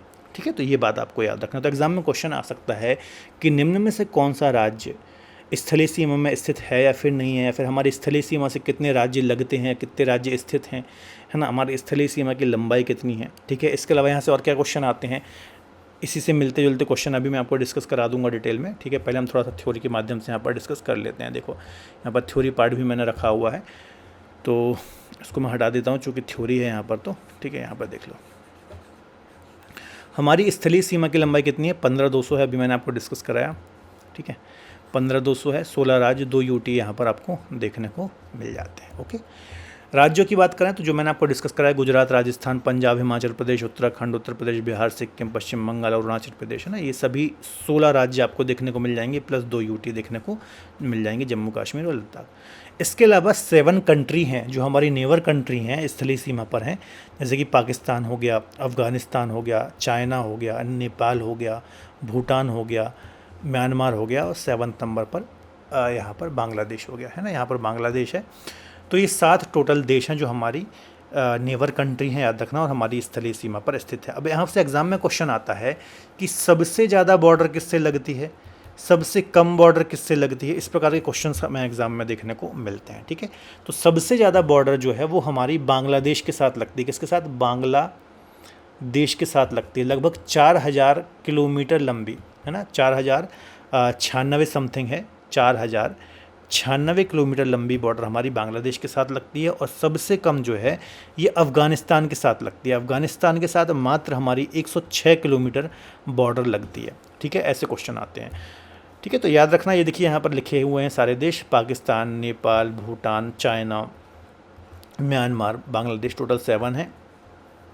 क्रम की यदि हम बात करें तो सबसे पहले आ जाता है बांग्लादेश। ठीक है, मैं आपको बता देता हूँ। सेकंड पर आता है चाइना, थर्ड नंबर पर आता है पाकिस्तान, फोर्थ पर आता है नेपाल, फिफ्थ पर यदि आप देखोगे तो म्यांमार आ जाता है। ठीक है, सिक्स्थ नंबर पर यदि हम बात करें तो आता है भूटान, और फिर आता है अफ़गानिस्तान। ठीक है, तो ये पूरा क्रम है लंबाई के अनुसार कि सबसे ज़्यादा बॉर्डर किसकी है, उससे कम किसकी है, उससे कम किसकी लगती है। ठीक है, तो यहाँ पर आपकी हेल्प के लिए मैंने सारे देशों की लंबाई भी लिख दी है। बांग्लादेश के साथ 4,096 किलोमीटर लंबी बॉर्डर लगती है, चीन के साथ 3488, पाकिस्तान के साथ 3323, नेपाल के साथ 1751, म्यांमार के साथ 1643, भूटान के साथ 699 और अफगानिस्तान के साथ 106। ठीक है, तो ये सारी हमारी नेबर कंट्री हैं। आपको याद रखना है कि इसके साथ कितनी बॉर्डर लगती है, यहाँ से अक्सर क्वेश्चन क्वेश्चन एग्ज़ाम में आते हैं। और चूँकि आपका जो एसएससी के खासतौर पर एग्ज़ाम है उसमें जो पड़ोसी देश हैं इससे काफ़ी क्वेश्चंस आपके रिसेंट एग्ज़ाम में देखने को मिले हैं, तो विशेष तौर पर ये सारी चीज़ें आपको दिमाग में अच्छे से रखना है। ओके, चलिए अब एक एक जो भी कंट्री है इनको डिस्कस कर लेते हैं कि भारत के साथ इनके क्या संबंध हैं, कौन कौन से राज्य इन देशों के साथ अपनी बॉर्डर साझा करते हैं, कितनी लेंथ की बॉर्डर साझा करते हैं। ठीक है, इन सब चीज़ों को हम डिस्कस कर लेते हैं। तो सबसे पहले भारत और पाकिस्तान के साथ हम इनको डिस्कस कर लेते हैं। ठीक है, तो देखिए पाकिस्तान हमारा एक नेबर कंट्री है और इसके साथ यदि आप देखोगे तो गुजरात, ठीक है, यहाँ पर देखिए ये गुजरात राज्य है। ठीक है, इसके अलावा राजस्थान, पंजाब, यहाँ पर आप देखोगे तो ये जम्मू कश्मीर है और ये लद्दाख है। ठीक है, तो पाकिस्तान के साथ 3, याद रखना, एक मिनट, पाकिस्तान के साथ 3 स्टेट है ना, 3 स्टेट और प्लस 2 यूटी जो हैं ये बॉर्डर साझा करते हैं ना। यदि मैं बॉर्डर की बात करूँ तो 3 राज्य और 2 यूनियन टेरिटरी। कौन कौन से यहाँ पर मैं लिख रहा हूँ, एक तो सबसे पहले हो गया गुजरात राज्य, ठीक है, प्लस राजस्थान राज्य और प्लस पंजाब राज्य है ना, ये 3 राज्य हैं। और 2 यूनियन टेरिटरी कौन कौन सी हैं, एक तो जम्मू कश्मीर है और प्लस एक लद्दाख है। ठीक है, तो ये याद रखिएगा। भारत और पाकिस्तान के बीच में यहाँ पर यदि आप इस क्षेत्र में देखोगे, इस रीजन में यदि आप देखोगे, ठीक है, ये वाला क्षेत्र जो है, तो यहाँ पर आपको रेड क्लिफ रेखा देखने को मिलेगी। कौन सी, यहाँ पर जो रेखा है उसको हम बोलते हैं रेड क्लिफ रेखा। ठीक है, भारत और पाकिस्तान के मध्य में है, ये बात आपको याद रखना है। जो ये वाला रीज़न है ना, ये जो मैंने हाईलाइट करके दिखाया आपको, इस रीज़न को हम बोलते हैं POK, पाक ऑक्यूपाइड कश्मीर या फिर पाक अधिकृत कश्मीर। मतलब जम्मू कश्मीर और लद्दाख का ये कुछ क्षेत्र है जो 1947-48 में जब हमारा देश आज़ाद हुआ था उसी समय पर हमारे देश के कुछ क्षेत्रफल पर पाकिस्तान ने कब्ज़ा कर लिया था और ये कब्ज़ा अभी तक है और इसी क्षेत्र को हम POK या फिर पाक ऑक्यूपाइड कश्मीर बोलते हैं। ठीक है, तो ये सारी चीज़ें भी आपको याद रखना है, बाकी हम थ्योरी के माध्यम से भी यहाँ पर डिस्कस करते हैं। ठीक है, तो देखिए 3 राज्यों के साथ बॉर्डर साझा होती है, पंजाब, गुजरात, राजस्थान, और 2 यूनियन टेरिटरी हैं, लद्दाख और जम्मू कश्मीर। ओके, लंबाई कितनी है बॉर्डर की, तो 3323 किलोमीटर ये पाकिस्तान के साथ हमारी इतनी लंबी बॉर्डर साझा होती है, आपको याद रखना है। रेड क्लिफ रेखा भारत और पाकिस्तान के बीच में है, 17 अगस्त 1947 को ये खींची गई थी, है ना। ये बात सारे पॉइंट याद रखिएगा। POK के बारे में मैंने आपको बताया, इसको हम पाक अधिकृत कश्मीर या फिर पाक ऑक्यूपाइड कश्मीर कहते हैं। ये 78,114 स्क्वायर किलोमीटर का क्षेत्रफल है, ये वाला क्षेत्र है पूरा, है ना, ये वाला पूरा रीजन है जो कि पाकिस्तान के कब्ज़े में है, ये पूरा क्षेत्र है, ठीक है, जो कि पाकिस्तान के कब्ज़े में है। इसको हम बोलते हैं POK, मतलब हमारे भारत का ऐसा क्षेत्र जिस पर पाकिस्तान ने कब्ज़ा कर रखा है। ठीक है, तो ये लगभग 78,114 स्क्वायर किलोमीटर का क्षेत्रफल है जो कि पाकिस्तान के कब्ज़े में है। आगे बात कर लेते हैं, जो POK क्षेत्र है ये इसका लगभग 5180 स्क्वायर किलोमीटर का जो क्षेत्र है 1963 में पाकिस्तान ने चीन को दिया। देखिए यहाँ पर एक क्षेत्र है ये वाला, ये जो आप रीजन देख रहे हो, है ना, ये वाला, इसको हम बोलते हैं सक्शगम घाटी या फिर सक्शगम वैली, है ना, ये POK का ही क्षेत्र है। 1962 में आपको पता होगा भारत और चाइना के बीच में युद्ध हुआ था और इसके बाद 1963 में पाकिस्तान ने चाइना को ये जो POK वाला रीजन है जिसको हम सक्शगम वैली बोलते हैं, ये ब्लू कलर से जो मैंने आपको हाईलाइट करके बताया, ये चाइना को क्या किया, एज अ गिफ्ट दिया था। ठीक है, तो इसको हम क्या बोलते हैं, सक्शगम वैली बोलते हैं और ये लगभग 5180 वर्ग किलोमीटर का क्षेत्रफल है। ठीक है, तो ये सारी चीज़ें आपको याद रखना है। इसके अलावा सियाचिन के बारे में भी समझ लीजिए। इस रीजन में यदि आप देखोगे, इस रीजन में आपको सियाचिन ग्लेशियर देखने को मिलेगा। कौन सा रीजन, यहाँ पर आप देखो सियाचिन ग्लेशियर देखने को मिलता है। अब ये जो सियाचिन ग्लेशियर है ये भारत का सबसे बड़ा ग्लेशियर है, याद रखना है ना। और 13 अप्रैल 1984 को, है ना, चूँकि मैं इसको थोड़ा डिटेल में आपको इसलिए पढ़ा रहा हूँ क्योंकि स्पेशली SSC के जो एग्ज़ाम होते हैं वहाँ पर और जो अन्य एग्ज़ाम भी होते हैं वहाँ पर यहाँ से काफ़ी क्वेश्चन देखने को मिलते हैं। मतलब भारत और जो भारत के पड़ोसी देश हैं यहाँ से काफ़ी ज़्यादा क्वेश्चन देखने को मिलते हैं। ठीक है, तो सियाचिन वाला जो रीज़न है यहाँ पर ऑपरेशन मेघदूत चलाया गया था 1984 में 13 अप्रैल, और पाकिस्तान को यहाँ से खदेड़ा था इंडियन आर्मी ने, है ना। मतलब यहाँ पर सियाचिन ग्लेशियर के यदि आप लोकेशन देखोगे ना तो ये वाला जो क्षेत्र ही है अक्साई चीन, मतलब भारत का ऐसा क्षेत्र इस पर चाइना ने कब्जा कर रखा है, और ये वाला जो क्षेत्र है ग्रीन कलर वाला ये POK है, पाक ऑक्यूपाइड कश्मीर है, और इसके बीच में ही है सियाचिन ग्लेशियर। ठीक है, तो ये काफ़ी सेंसिटिव जोन होता है। अक्सर यहाँ पर हमारी इंडियन आर्मी पेट्रोलिंग करती है और हमेशा पाकिस्तान और चाइना की यहाँ पर नज़र रहती है। ठीक है, इसको हथियाने की या फिर कब्जा करने की होड़ में ये लगे रहते हैं। और इसी के क्रम में 1984 में इन्होंने यहाँ पर क्या किया था, घुसपैठ कर ली थी। ठीक है, तो याद रखना है। और फिर हमारे इंडियन आर्मी ने ऑपरेशन मेघदूत चला करके यहाँ से इनको खदेड़ा था। ठीक है, इसके अलावा ये विश्व का सबसे ऊंचा युद्ध स्थल भी है, सबसे हाईएस्ट बैटल फील्ड भी है। याद रखिएगा ये सारे पॉइंट। आगे बात कर लेते हैं, एक अन्य विवाद है भारत और पाकिस्तान के बीच में, वो है सरक्रीक विवाद। ठीक है, गुजरात के पास आप देखोगे ये सरक्रीक है। ठीक है, और यहाँ पर ही 24 डिग्री अक्षांश रेखा यहाँ से गुजरती है।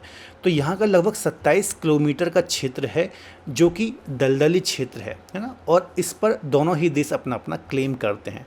इसको हम बोलते हैं सरक्रीक विवाद। ठीक है, तो सरक्रीक विवाद भी भारत और पाकिस्तान के बीच में देखने को मिलता है। गुजरात वाले रीजन में ये लगभग 24 डिग्री अक्षांश के पास 27 किलोमीटर का दलदली क्षेत्र है, और इस क्षेत्र के बीच में भी दोनों देशों के मध्य में हमें विवाद देखने को मिलता है। तो इतना याद कर लीजिए कि आखिर सरक्रीक विवाद क्या है।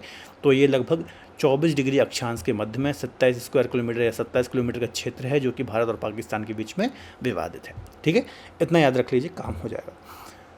और हम कुछ पॉइंट डिस्कस कर लेते हैं। ठीक है, यहाँ पर भारत पाकिस्तान की जगह आपको लद्दाख कर लेना है ना, भारत और लद्दाख के बीच में हम डिस्कस कर लेते हैं। भारत पाकिस्तान को हमने डिस्कस कर लिया। ठीक है, भारत और लद्दाख की बात करें तो लद्दाख आपको यहाँ पर देखने को मिलेगा, इस रीजन में आप लद्दाख की बॉर्डर लगती है। ठीक है, तो लद्दाख की बॉर्डर जो है सिर्फ और सिर्फ जो POK वाला क्षेत्र है ना, यहाँ पर ये POK वाला रीजन है, मतलब हमारे लद्दाख, हम इसको लद्दाख ही बोलेंगे। ठीक है, लेकिन लद्दाख का वो क्षेत्र जो पाकिस्तान ने कब्जा कर रखा है, तो उस क्षेत्र के साथ में लद्दाख की बॉर्डर लगती है। याद रखिएगा, अफगानिस्तान के साथ बॉर्डर साझा करता है। 106 किलोमीटर लंबी सबसे कम बॉर्डर लगती है अफगानिस्तान के साथ में।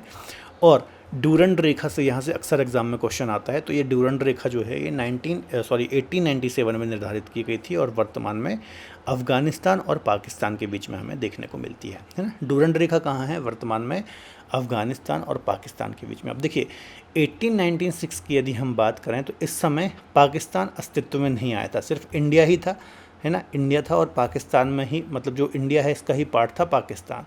तो उस समय पूरा इंडिया ही था, मतलब ये जो पाकिस्तान आप देख रहे हो ये इंडिया का ही पार्ट था, है ना। तो इस समय यहाँ पर अफ़गानिस्तान और जो ये वाली टेरिटरी थी हमारे इंडिया की, यहाँ पर ड्यूरंड लाइन खींची गई थी। लेकिन क्या हुआ, 1947 में एक नया देश बना पाकिस्तान। तो वर्तमान में ये जो रेखा है ड्यूरंड लाइन, ये भारत और पाकिस्तान और अफ़गानिस्तान के बीच में हमें देखने को मिलती है। ठीक है, तो यहाँ से भी क्वेश्चन आता है भारत और पाकिस्तान के बीच में कौन सी है, तो रेडक्लिफ रेखा है, और अफ़गानिस्तान पाकिस्तान के बीच में कौन सी है, तो ड्यूरंड रेखा है। ठीक है, चलिए अगला देश है चीन। तो चीन भी हमारी एक नेबर कंट्री है और बहुत अच्छे संबंध हमारा चीन के साथ नहीं है। तो यहाँ पर आप इसको देख सकते हो, चीन है ये। ठीक है, तो चीन के साथ यदि हम बात करें तो 4 राज्यों के साथ और एक यूनियन टेरिटरी के साथ चाइना हमारे साथ सीमा साझा करता है। यूनियन टेरिटरी में यदि देखोगे तो ये वाला रीजन जो है ये लद्दाख है, तो लद्दाख के साथ में सीमा साझा करता है। इसके अलावा हिमाचल प्रदेश, उत्तराखंड, सिक्किम, पश्चिम बंगाल, है ना, और यहाँ पर यदि आप देखोगे तो अरुणाचल प्रदेश। ठीक है, तो इन सभी राज्यों के साथ में सीमा साझा करता है। तो हिमाचल प्रदेश, उत्तराखंड, सिक्किम, अरुणाचल प्रदेश, यहाँ पर आप लोकेशन देख सकते हो। ठीक है, सॉरी, वेस्ट बंगाल के साथ सीमा साझा नहीं करता है, वेस्ट बंगाल के साथ भूटान और नेपाल करते हैं। इसको थोड़ा करेक्ट कर लीजिएगा, मैंने वेस्ट बंगाल भी बता दिया आपको। तो कौन कौन से राज्य हैं एक बार मैप में फिर से आपको डिस्कस करा देता हूँ। देखो सबसे पहले यहाँ पर अरुणाचल प्रदेश है ना, और यहाँ पर ही मैकमोहन रेखा आपको देखने को मिलती है नॉर्थ ईस्ट में। फिर यहाँ पर सिक्किम है ना, यहाँ उत्तराखंड है, हिमाचल प्रदेश, और यहाँ पर ये लद्दाख वाला रीजन है। ठीक है, तो ये 4 राज्यों के साथ में चाइना के साथ हमारी बॉर्डर साझा होती है, मतलब हमारे 4 राज्य चाइना के साथ में बॉर्डर साझा करते हैं। 3488 किलोमीटर लंबी बॉर्डर है, और बांग्लादेश के बाद सेकंड लॉन्गेस्ट बॉर्डर चाइना के साथ ही हमारी लगती है। मैकमोहन रेखा ये आपको कहाँ देखने को मिलेगी? अरुणाचल प्रदेश वाले रीजन में मैकमोहन रेखा देखने को मिलेगी। ये 27 अप्रैल 1914 को निर्धारित की गई थी। 1140 किलोमीटर लंबी ये बॉर्डर थी, याद रखना, शिमला समझौते के तहत, है ना, शिमला समझौते के तहत ये पूरी लाइन खींची गई थी, आपको याद रखना है। 1962 के भारत चीन युद्ध में लद्दाख का लगभग 37,555 स्क्वायर किलोमीटर का क्षेत्र कब्जा कर लिया।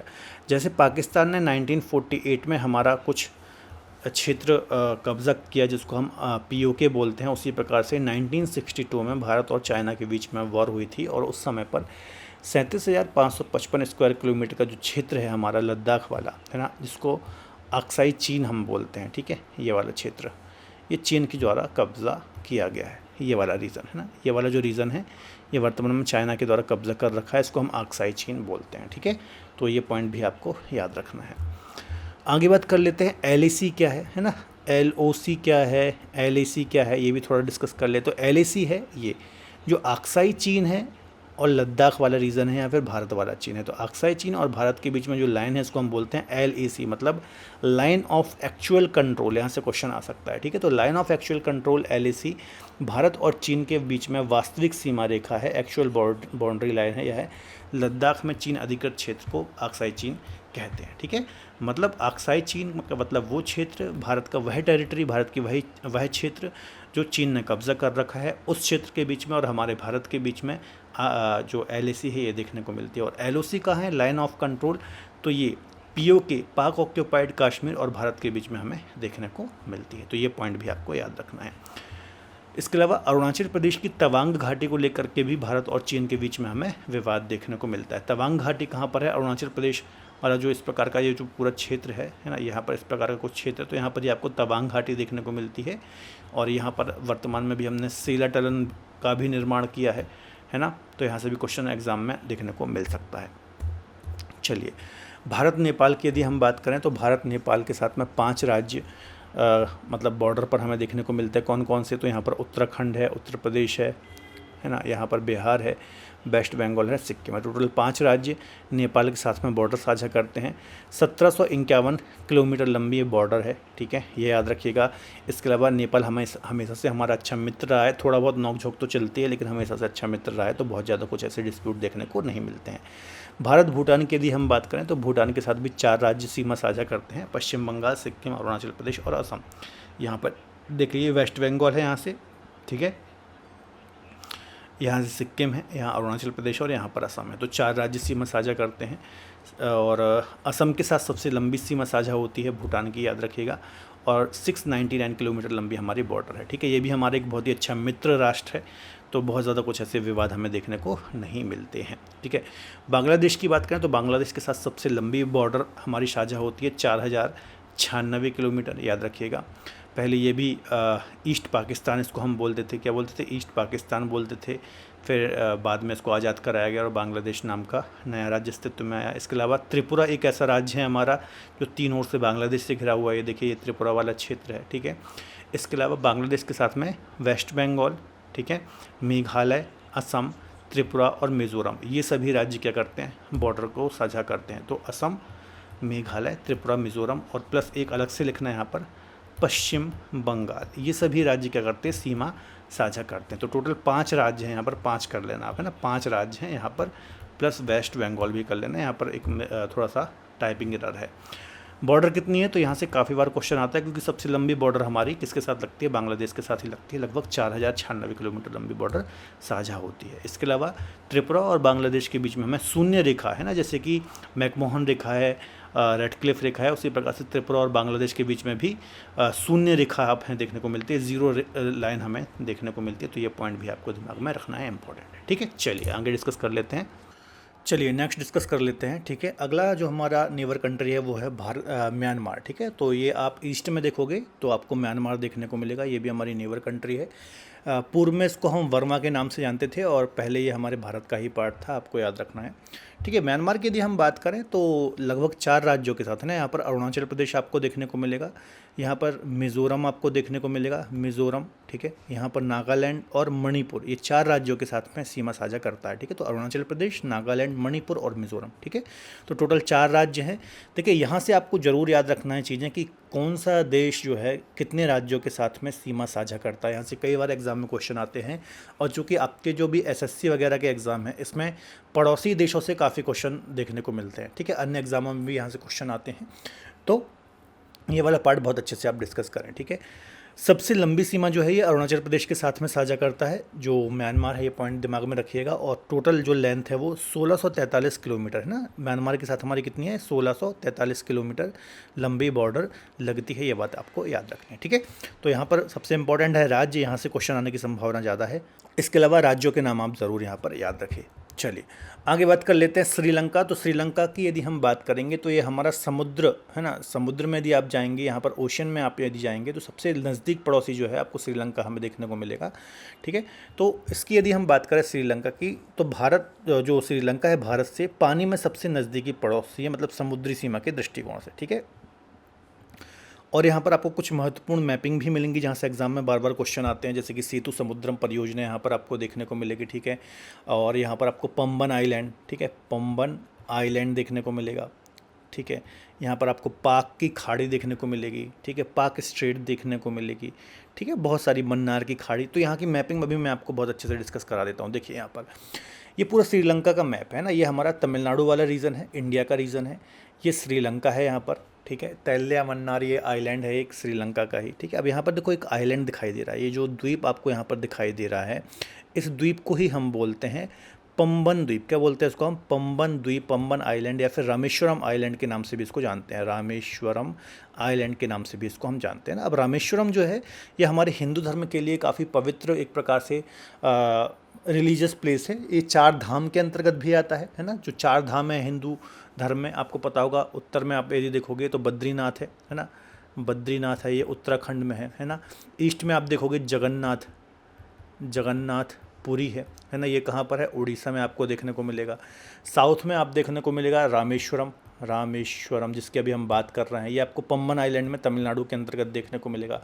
और यहाँ पर द्वारका गुजरात, द्वारका गुजरात ये कहाँ पर है? वेस्ट में गुजरात। तो ये 4 पवित्र धाम 4 दिशाओं में है, जिसमें से एक है रामेश्वरम। ठीक है, तो ये 4 धाम में से भी एक है, और एक ज्योतिर्लिंग की भी मान्यता है, इसको ज्योतिर्लिंग की भी मान्यता है। ठीक है, कमेंट बॉक्स में बताइए कि हमारे हिंदू धर्म में कितने ज्योतिर्लिंग हैं, या फिर हमारे भारत में हमें कितने ज्योतिर्लिंग देखने को मिलते हैं। ठीक है, तो डबल मान्यता है। तो यहाँ पर पर्यटन के दृष्टिकोण से, मतलब यहाँ पर आप जाओगे पंबन आइलैंड में, रामेश्वरम जाओगे, तो यहाँ पर आपको 2 चीज़ें देखने को मिलेंगी। एक तो धार्मिक दृष्टिकोण से भी पवित्र जगह है, और यदि आप नेचर के दृष्टिकोण से भी देखेंगे तो ओशन है, और चूँकि आइलैंड है तो काफ़ी सुंदरता है यहाँ पर, तो बहुत अच्छा स्थान है, यहाँ पर आपको घूमने भी जरूर जाना चाहिए।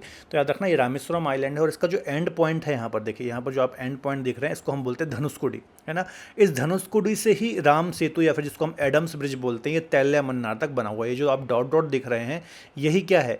यही है राम सेतु, या फिर इसको हम एडम्स ब्रिज बोलते हैं, जो धनुषकोडी से तैल्या मन्नार तक है। ठीक है, धनुषकोडी हमारे रामेश्वरम आइलैंड का एंड पॉइंट है, और तैल्या मन्नार ये एक प्लेस है श्रीलंका के अंतर्गत। ठीक है, तो ये आपको याद रखना है, यहाँ से काफ़ी क्वेश्चंस एग्जाम में हमें देखने को मिलते हैं। ठीक है, चलिए, तो यही सारी चीज़ें यहाँ पर लिखी हुई हैं। देखिए, भारत और श्रीलंका के मध्य में जलीय सीमा बनाने वाले कुछ स्थान है, जैसे कि पाक स्ट्रेट, पाक की खाड़ी है ना, पंबन आइलैंड है, आदम का पुल, जो इसको हम एडम्स ब्रिज या फिर राम सेतु बोलते हैं, मन्नार की खाड़ी है ना, यहाँ पर आप देख रहे हो ये वाला जो हिस्सा है ये मन्नार की खाड़ी है, इस साइड पाक की खाड़ी है, यहाँ पर पाक जल संधि, पाक स्ट्रेट देखने को मिलेगी, है ना, और यहाँ बीच में ही आपको आइलैंड देखने को मिलता है। आप अपने एटलस में देखिएगा तो और अच्छे से आपको देखने को मिलेगा। ठीक है, तो यहाँ पर आप इसको अच्छे से देख सकते हैं, और आप अपने एटलस को खोलिएगा और वहाँ पर हर एक चीज़, कौन कौन सी चीज़ें आपको देखनी है।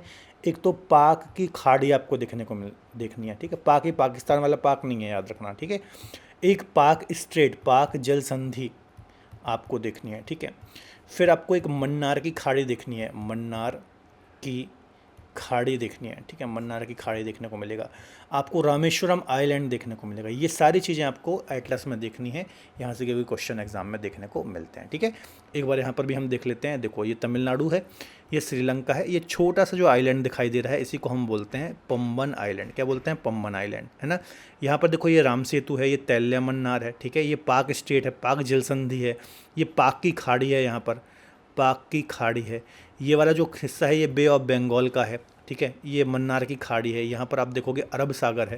यहाँ दक्षिण में क्या है? दक्षिण में यहाँ पर आप देखोगे हिंद महासागर है। तो ये सारी इंपॉर्टेंट मैपिंग आपको याद रखनी है, यहाँ से क्वेश्चंस भी एग्जाम में हमें देखने को मिलते रहते हैं। ओके, चलिए, अब देखो कुछ अन्य चीज़ें भी हैं, जैसे कि कुछ विदेशी क्षेत्र थे हमारे भारत के जो अन्य शक्तियों के पास थे, उनको हम एक बार ज़रा डिस्कस कर लेते हैं। ठीक है, जैसे कि कुछ ऐसे क्षेत्र थे जो पुर्तगालियों के पास थे। चलिए, अब एक इम्पॉर्टेंट चीज़ रह गई थी, है ना, तटरेखा या कोस्ट लाइन के बारे में। अभी हमने डिस्कस किया था स्थलीय सीमा, यहाँ गुजरात से लेकर के यदि आप नॉर्थ में जाओगे इस प्रकार से, है ना, तो हमने डिस्कस की थी हमारी लैंड बॉर्डर या फिर स्थलीय सीमा, है ना, ये वाला पार्ट, इसको हम क्या बोलते हैं? हमारी लैंड बॉर्डर या फिर स्थलीय सीमा। ये क्या है? हमारी स्थलीय सीमा है, या फिर इसी को हम बोलते हैं लैंड बॉर्डर। ठीक है, यहाँ से गुजरात से लेकर यदि आप साउथ में जाओगे, ये वाला हिस्सा जो पूरा है हमारा, ठीक है, तो इसको हम बोलते हैं भारत की तट रेखा या फिर इंडिया की कोस्ट लाइन इसको हम बोलते हैं, है ना। मतलब यहाँ पर आप देखोगे, यहाँ पर आपको अरब सागर देखने को मिलेगा, अरब सागर देखने को मिलेगा।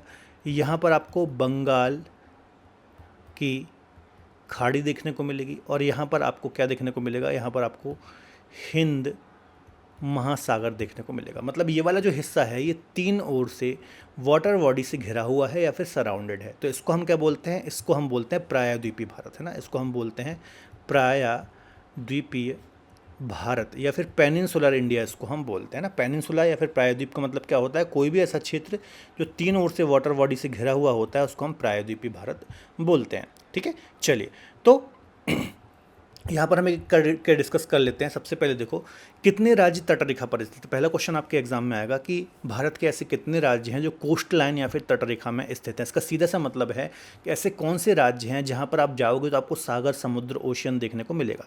तो देखो, गुजरात है, ठीक है, महाराष्ट्र है, यहाँ छोटा सा राज्य है गोवा, ठीक है, जहाँ आप अक्सर छुट्टियाँ मनाने जाते हो। यहाँ पर फिर कर्नाटक है और केरल है, ठीक है, फिर तमिलनाडु आ जाता है यहाँ पर, यहाँ आंध्र प्रदेश है, उड़ीसा है और वेस्ट बंगाल है। काउंट करो तो टोटल आपको 9 स्टेट देखने को मिलेंगे। मतलब हमारी कोस्ट लाइन पर टोटल 9 राज्य स्थित है। इन 9 राज्यों के नाम कौन कौन से हैं तो देख लेते हैं। एक तो है गुजरात, ठीक है, शॉर्ट में मैं लिख रहा हूँ।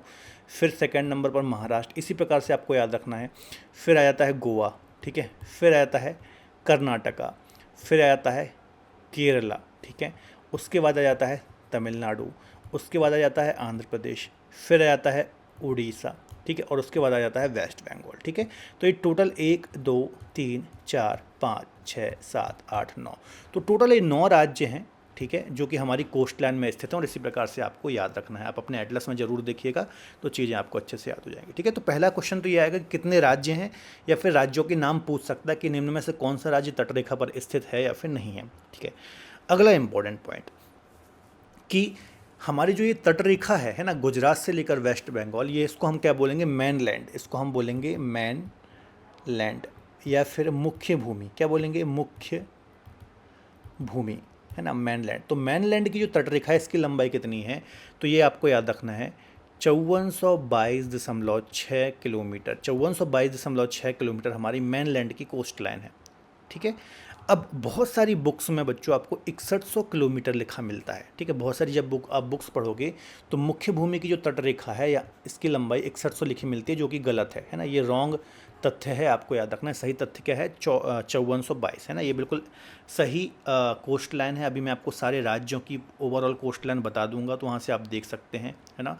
तो कभी एग्जाम में क्वेश्चन आए मुख्य भूमि की तटरेखा कितनी है, तो 5422.6। यदि मान लीजिए ऑप्शन में 5422.6 नहीं है, 6100 है, तो उस कंडीशन में आप 6100 टिक कर सकते हो, क्योंकि हो सकता हो एग्जामिनर ने उस बुक को प्रेफर किया हो जहाँ पर 6100 दिया हो, ठीक है। तो ये दोनों चीज़ें मैंने आपको बता दी। टोटल कोस्ट लाइन की यदि हम बात करें, टोटल कोस्ट लाइन की यदि हम बात करें तो कितनी है, तो 7516.6 किलोमीटर है। टोटल कोस्ट लाइन का मतलब क्या है, ये तो मुख्य भूमि हो गया, है ना। टोटल कोस्ट लाइन का मतलब है मुख्य भूमि, और कुछ आइलैंड है, जैसे कि यहाँ पर लक्षद्वीप है, यहाँ अंडमान निकोबार द्वीप समूह है, तो इनकी भी कुछ कोस्ट लाइन होगी। जैसे कि अंडमान निकोबार की 1962 किलोमीटर की कोस्ट लाइन है ना। तो ऐसे दोनों की मिलाकर के टोटल जो है वो है 2094। मतलब आइलैंड यहाँ पर मैं लिख रहा हूँ, आइलैंड, है ना। आइलैंड की जो कोस्ट लाइन है वो है 2094, ठीक है। तो 2094 और प्लस 5422.6, इसको आप यदि जोड़ोगे तो ये आ जाएगी 7516.6, है ना। तो ये हमारी टोटल कोस्ट लाइन है, आपको याद रखना है, ठीक है। यहाँ पर देखो, यहाँ पर सारे राज्यों की कोस्ट लाइन लिखी हुई है, गुजरात, आंध्र प्रदेश, तमिलनाडु, महाराष्ट्र, केरल, उड़ीसा, है ना। हर एक राज्य की यहाँ पर कोस्ट लाइन लिखी हुई है। सबसे ज़्यादा राज्यों में गुजरात की है, ओवरऑल अंडमान निकोबार की सबसे ज़्यादा है, 5422 ये हमारी मैनलैंड की है, 2094 ये आइलैंड की है, और कुल कितनी है 7516.6। तो कहीं से भी कैसा क्वेश्चन आ सकता है। और क्वेश्चन कहाँ से आता है, यहाँ से पूछता है कि किस राज्य की कोस्ट लाइन सबसे लंबी है, स्टेट पूछ लेता है। तो स्टेट में गुजरात की सबसे लंबी है, लेकिन कभी ऐसा क्वेश्चन आया कि निम्न में से किसकी तटरेखा या फिर कोस्ट लाइन सबसे लंबी है, और यदि राज्य का जिक्र नहीं किया है ठीक है। तो उस कंडीशन में अंडमान निकोबार यदि ऑप्शन में है तो अंडमान निकोबार उसका आंसर होगा, क्योंकि इसकी कोस्ट लाइन कितनी है 1962। इंडो चाइना वार 1962 में हुआ, तो यहाँ से आप इसको याद कर सकते हो। ठीक है, तो क्या क्या क्वेश्चन आएगा, एक तो राज्य पूछ लेगा कितने राज्य हैं, तो 9 राज्य हैं। राज्यों के नाम पूछ लेगा, तो राज्यों के नाम याद रख लेना जो मैंने आपको बताया। ठीक है, गुजरात की कोस्ट लाइन पूछ सकता है क्योंकि सबसे ज़्यादा है। ठीक है, अंडमान निकोबार की कोस्ट लाइन पूछ सकता है, टोटल कोस्ट लाइन पूछ सकता है, वो याद रख लेना है ना। मैनलैंड की कोस्ट लाइन पूछ सकता है। तो कैसा भी क्वेश्चन आए आपको याद होने चाहिए सारे फैक्ट, यहाँ से मल्टीपल टाइम्स अलग अलग एग्जाम्स में क्वेश्चंस आते रहते हैं। ठीक है, तो हमने स्थलीय सीमा भी डिस्कस कर ली। अब जल्दी से कमेंट में बता दो स्थलीय सीमा की लंबाई कितनी है। ऑलरेडी हम इसको प्रीवियस में पढ़ चुके हैं। ठीक है, यदि और डिटेल में यदि आप ज्योग्राफी पढ़ना चाहते हैं, ठीक है, तो आपको मेरे नाम से मल्टीपल वीडियोस यूट्यूब पर मिल जाएंगे, तो वहाँ पर आप पढ़ सकते हैं। ठीक है, और डिटेल में ज्योग्राफी पढ़ सकते हैं। ओके, चलिए अब हम बात कर लेते हैं उत्तर पूर्वी राज्यों के बारे में, नॉर्थ ईस्ट स्टेट के बारे में। ठीक है, चलिए नॉर्थ ईस्ट स्टेट की यदि हम बात करें, उत्तर पूर्वी राज्यों की बात करें, तो उत्तर पूर्वी राज्यों में टोटल 8 स्टेट आते हैं। कितने स्टेट आते हैं? 8 राज्य या 8 स्टेट आते हैं। कौन कौन से हैं भैया? एक तो है सबसे पहले सिक्किम यहाँ पर। ठीक है, इसके अलावा ये जो अरुणाचल प्रदेश, नागालैंड, मणिपुर, मिज़ोरम, त्रिपुरा, मेघालय, असम, ये बाकी के 7 राज्य, तो 7 और +1, ये इनको हम बोलते हैं, क्या बोलते हैं?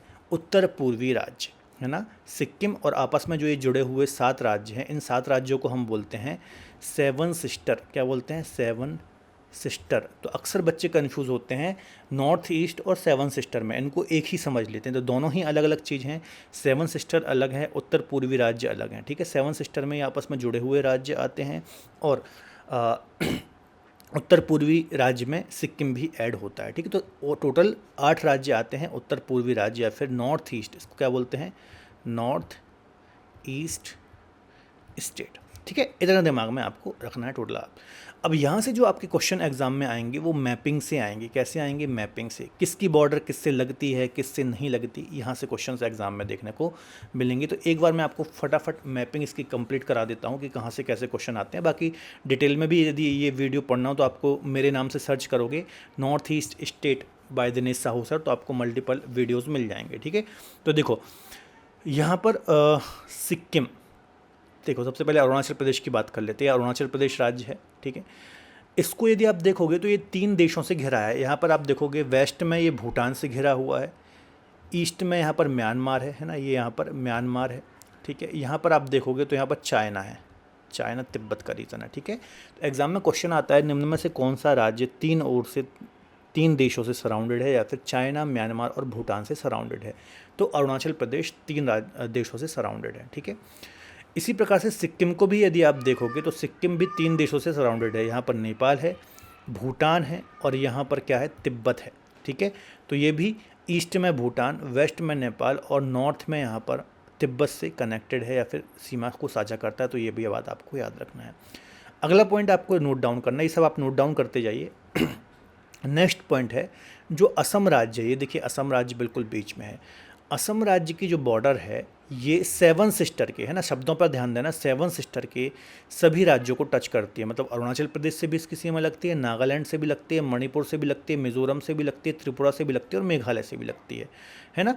तो 7 सिस्टर के जो बाकी के 6 राज्य हैं इन सभी के साथ में असम सीमा साझा करता है, लेकिन सिक्किम के साथ में साझा नहीं करता है। ठीक है, इसके अलावा जो वेस्ट बंगाल राज्य, देखिए ये पूरा वेस्ट बंगाल का मैप है ना, ये वेस्ट बंगाल है, तो वेस्ट बंगाल के साथ में भी ये जो बॉर्डर है इसको साझा करता है।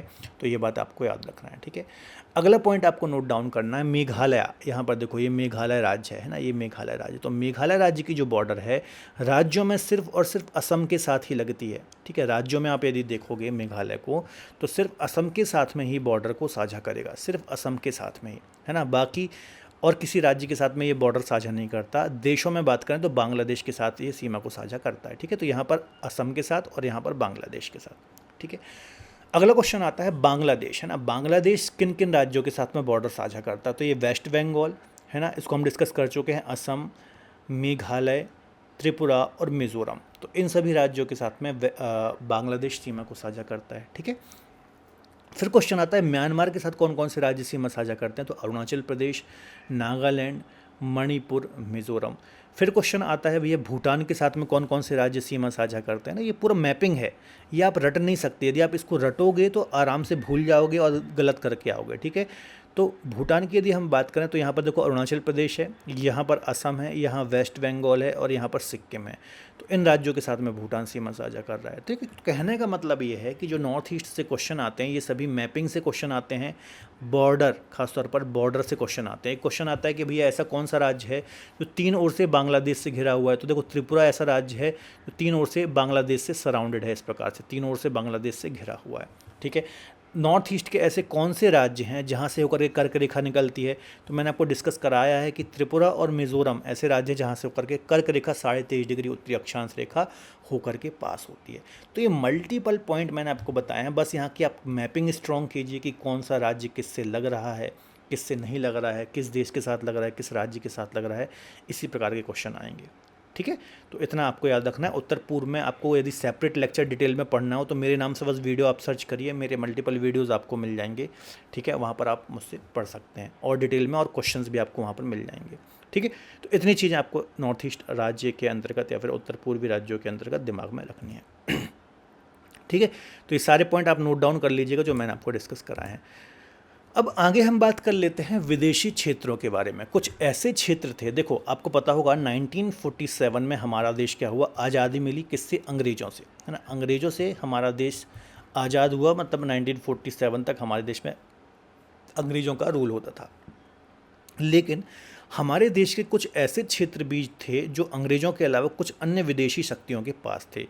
कुछ क्षेत्र थे जो पुर्तगालियों के पास थे और कुछ क्षेत्र थे जो फ्रांसीसियों के पास थे। ठीक है, तो पुर्तगालियों के पास कौन कौन से क्षेत्र थे, तो दादर नागर हवेली, मैंने आपको पढ़ाया दादर, ठीक है, नागर हवेली, ठीक है, ये पुर्तगालियों के पास था। जो आप घूमने जाते हो गोवा, है ना, ये भी गोवा पुर्तगालियों के पास था।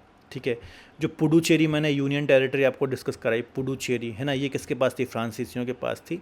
तो ऐसे कुछ क्षेत्र थे जो विदेशी शक्तियों के पास थे और आज़ादी के बहुत समय के बाद हमने हमारी टेरिटरी या फिर हमारे इंडियन जो भारतीय संघ है उसमें हमने इनको शामिल किया। ठीक है, तो दादर नागर हवेली, दमन द्वीप, ये याद रखना पुर्तगालियों के पास था और आज़ादी के लंबे समय बाद तक, मतलब 1954 तक इस पर पुर्तगालियों का ही कब्ज़ा था, है ना। अब इतना लेट क्यों हुआ, तो याद रखना 1947 में जब हमें आज़ादी मिली तो हमारे सामने बहुत सारे चैलेंजेस थे। ठीक है, हमें हमारा संविधान बनाना था। ठीक है, इसके अलावा और भी बहुत सारे चैलेंजेस थे। तो जब वो सारे चैलेंजेस हमने लगभग कंप्लीट कर लिए तो फिर हमारा ध्यान इन क्षेत्रों में गया और फिर 1954 में हमने पुर्तगालियों से दादर नागर हवेली, दमन द्वीप को वापस लिया। इसके अलावा गोवा को कब वापस लिया, तो गोवा को हमने 1961 में, है ना, सोचो आज़ादी के लगभग 14 सालों 13-14 सालों के बाद हमने गोवा को वापस लिया। ठीक है, तो एग्जाम में क्वेश्चन आएगा दादर नागर हवेली, दमन द्वीप और गोवा किन शक्तियों के पास था, तो पुर्तगालियों के पास था, आपको याद रखना है। ठीक है, और कब वापस लिया हमने, तो 1954 में इसको हमने वापस लिया। और गोवा को कब वापस लिया, तो 19 दिसंबर 1961 को हमने इसको पुर्तगालियों से मुक्त कराया था। ठीक है, इसी प्रकार से पुडुचेरी की बात करें तो इस पर फ्रांसीसियों का राज था, आपको याद रखना है। और इसको हमने इसके अंतर्गत कराईकल, माही, अनामाता, ये ऑलरेडी हमने डिस्कस किया हुआ है। ठीक है, तो इसको भी हमने मुक्त कराया था कब, 1954 में। इसको भी हमने 1954 में किससे मुक्त कराया था, तो फ्रांसीसियों से मुक्त कराया था। तो ये तो डेट इंपॉर्टेंट है ना, और किसके कब्जे में ये टेरिटरी थी ये इंपॉर्टेंट है, तो ये आपको याद रखना है ना। देखिए यहाँ पर दमन है, सॉरी यहाँ पर दमन है और यहाँ पर द्वीप है ना, और यहाँ पर ही दादर नागर हवेली है। तो इसकी लोकेशन गुजरात की टेरिटरी में आती है। तो ये चीज़ें भी आपको याद रखना है सामान्य परिचय के अंतर्गत। ठीक है, आई थिंक आपको इतना क्लियर हुआ होगा। ठीक है, तो 1 नवंबर 1954 को हमने वापस लिया था। तो वही सारी चीज़ें यहाँ पर लिखी हुई हैं, है ना, ये आप पढ़ सकते हैं। जो अभी मैंने आपको चीज़ें डिस्कस कराई हैं वही सारी चीज़ें यहाँ पर मैंने मेंशन कर रखी हैं।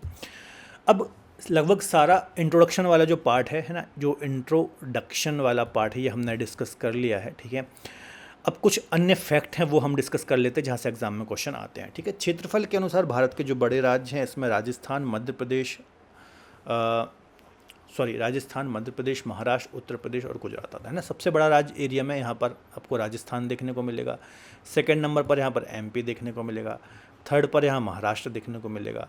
फोर्थ पर यूपी देखने को मिलेगा। फिफ्थ में गुजरात और 6वें नंबर पर यहाँ पर कर्नाटक देखने को मिलेगा। ठीक है, तो आपको कम से कम 5 से 6 राज्य जरूर याद होने चाहिए सिस्टमेटिक वे में, है ना, क्रम में, क्योंकि इसी प्रकार से क्रम पूछता है, आरोही क्रम या फिर अवरोही क्रम, असेंडिंग ऑर्डर, डिसेंडिंग ऑर्डर। ठीक है, यदि छोटे राज्यों की हम बात करें तो सबसे छोटा राज्य है गोवा एरिया में, यहाँ पर गोवा राज्य है, आपको पता है। ठीक है, उसके बाद आता है सिक्किम, यहाँ पर सिक्किम राज्य आता है। फिर आता है त्रिपुरा, है ना, ठीक है। तो त्रिपुरा मिजोरम, तो त्रिपुरा यहाँ पर आ जाता है और नागालैंड यहाँ पर आ जाता है। तो ये सबसे छोटे राज्य, इसकी ट्रिक भी है GST है ना, और लास्ट में एन भी लगा सकते हो। GSTN एक नंबर होता है, आपको पता होगा, यदि आप बिजनेस वगैरह करते हो तो GSTN नंबर लेना होता है। तो गोवा, सिक्किम, त्रिपुरा, नागालैंड ये छोटे राज्य हैं, और बड़े राज्यों के बारे में मैंने आपको बताया, राजस्थान, मध्य प्रदेश, महाराष्ट्र, उत्तर प्रदेश और गुजरात, ये बड़े राज्य हैं, ठीक है। सबसे बड़े जिलों की यदि हम बात करें तो कच्छ जिला सबसे बड़ा जिला है, आपको याद रखना है, फिर लेह आता है और उसके बाद जैसलमेर आता है, ठीक है। तो ये अकॉर्डिंग टू एरिया सबसे बड़े जिले हैं। कच्छ जिला कहाँ पर आएगा भैया? कच्छ जिला आता है गुजरात के अंतर्गत, ठीक है, कच्छ जिला गुजरात में आता है। लेह कहाँ आता है भैया? तो लेह आता है लद्दाख के अंतर्गत। जैसलमेर कहाँ आता है? जैसलमेर कहाँ आता है? तो ये आता है राजस्थान के अंतर्गत, ठीक है। तो ये अकॉर्डिंग टू एरिया सबसे बड़ी डिस्ट्रिक्ट है, इनको भी आपको दिमाग में रखना है, ओके। कुछ अन्य तथ्य हैं, जैसे कि माहे जो है ये सबसे छोटा स्मॉलेस्ट डिस्ट्रिक्ट है, ठीक है, पुडुचेरी के अंतर्गत आता है। किसके अंतर्गत आता है? ये पुडुचेरी की ही एक टेरिटरी है या एक जिला है, जो कि मतलब केरल के क्षेत्र में आता है। केरल का जो टेरिटरी है उसमें आता है, और है किसका क्षेत्र? ये तो पुडुचेरी का क्षेत्र है, ऑलरेडी मैंने अच्छे से डिस्कस कराया है। उत्तर प्रदेश एक ऐसा राज्य है जिसमें सबसे ज़्यादा क्या है, सबसे ज़्यादा डिस्ट्रिक्ट हैं, ज़िले हैं, आपको याद रखना है।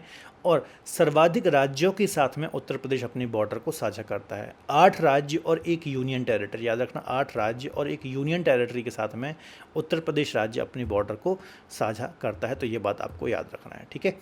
क्लियर है? इतना आई थिंक आपको समझ में आया होगा। तो यहाँ पर उत्तर प्रदेश राज्य आपको पता होगा, है ना। यहाँ पर आपको पता है ये उत्तराखंड है, फिर यहाँ पर हिमाचल प्रदेश है, ठीक है, फिर यहाँ पर दिल्ली आ जाता है, यहाँ हरियाणा आ जाता है ना, फिर यहाँ पर राजस्थान आ जाता है, यहाँ MP आ जाता है, MP के बाद यहाँ छत्तीसगढ़ आ जाता है, झारखंड आ जाता है, बिहार आ जाता है। तो इन सभी राज्यों के साथ साथ साथ यहाँ पर नेपाल आ जाता है। तो इस प्रकार से आपको मैपिंग अच्छे से आपको क्लियर होना चाहिए, ठीक है। तो लगभग 8 राज्य, एक यूनियन टेरिटरी और एक देश नेपाल के साथ में बॉर्डर को साझा करता है, ठीक है। तो दोस्तों, ये आज हमने जो जनरल इंट्रोडक्शन ऑफ इंडिया का टॉपिक था, है ना, भारत का सामान्य परिचय का टॉपिक था, इसको हमने एक ही वीडियो में मैराथन या फिर 1 शॉट वीडियो के माध्यम से कवर किया। और ख़ासतौर पर जो भारत के पड़ोसी देश हैं, इस पर हमने ज़्यादा ध्यान दिया है, क्योंकि यहाँ से भी हमें एग्जाम्स में क्वेश्चन देखने को मिलते हैं, ठीक है। तो आई थिंक आपको वीडियो लेक्चर पसंद आया होगा, और इसी प्रकार के अन्य जो SSC के ट्रेंडिंग टॉपिक्स हैं या हम लगातार आपके सामने लाते रहेंगे। तो आप हमारे साथ जुड़े रहिए, हमारे चैनल को सब्सक्राइब करके रखिए। और हमारी SSC का जो बैच है 2025 के लिए, ये एप्लीकेशन पर लाइव है, तो वहाँ पर आप दिए गए नंबर पर क्वेरी ले सकते हैं और इनरोलमेंट कर सकते हैं, ठीक है। बहुत जल्द हमारे पॉलिटी और अन्य लेक्चर्स भी आपको देखने को मिलेंगे, ठीक है। तो वीडियो लेक्चर पसंद आया तो वीडियो को आप लाइक ज़रूर करें, अपने दोस्तों के साथ शेयर जरूर करें। मिलेंगे अगले बेहतर लेक्चर में, अपना ख्याल रखिए और पढ़ते रहिए। बाय बाय, टेक केयर, जय हिंद।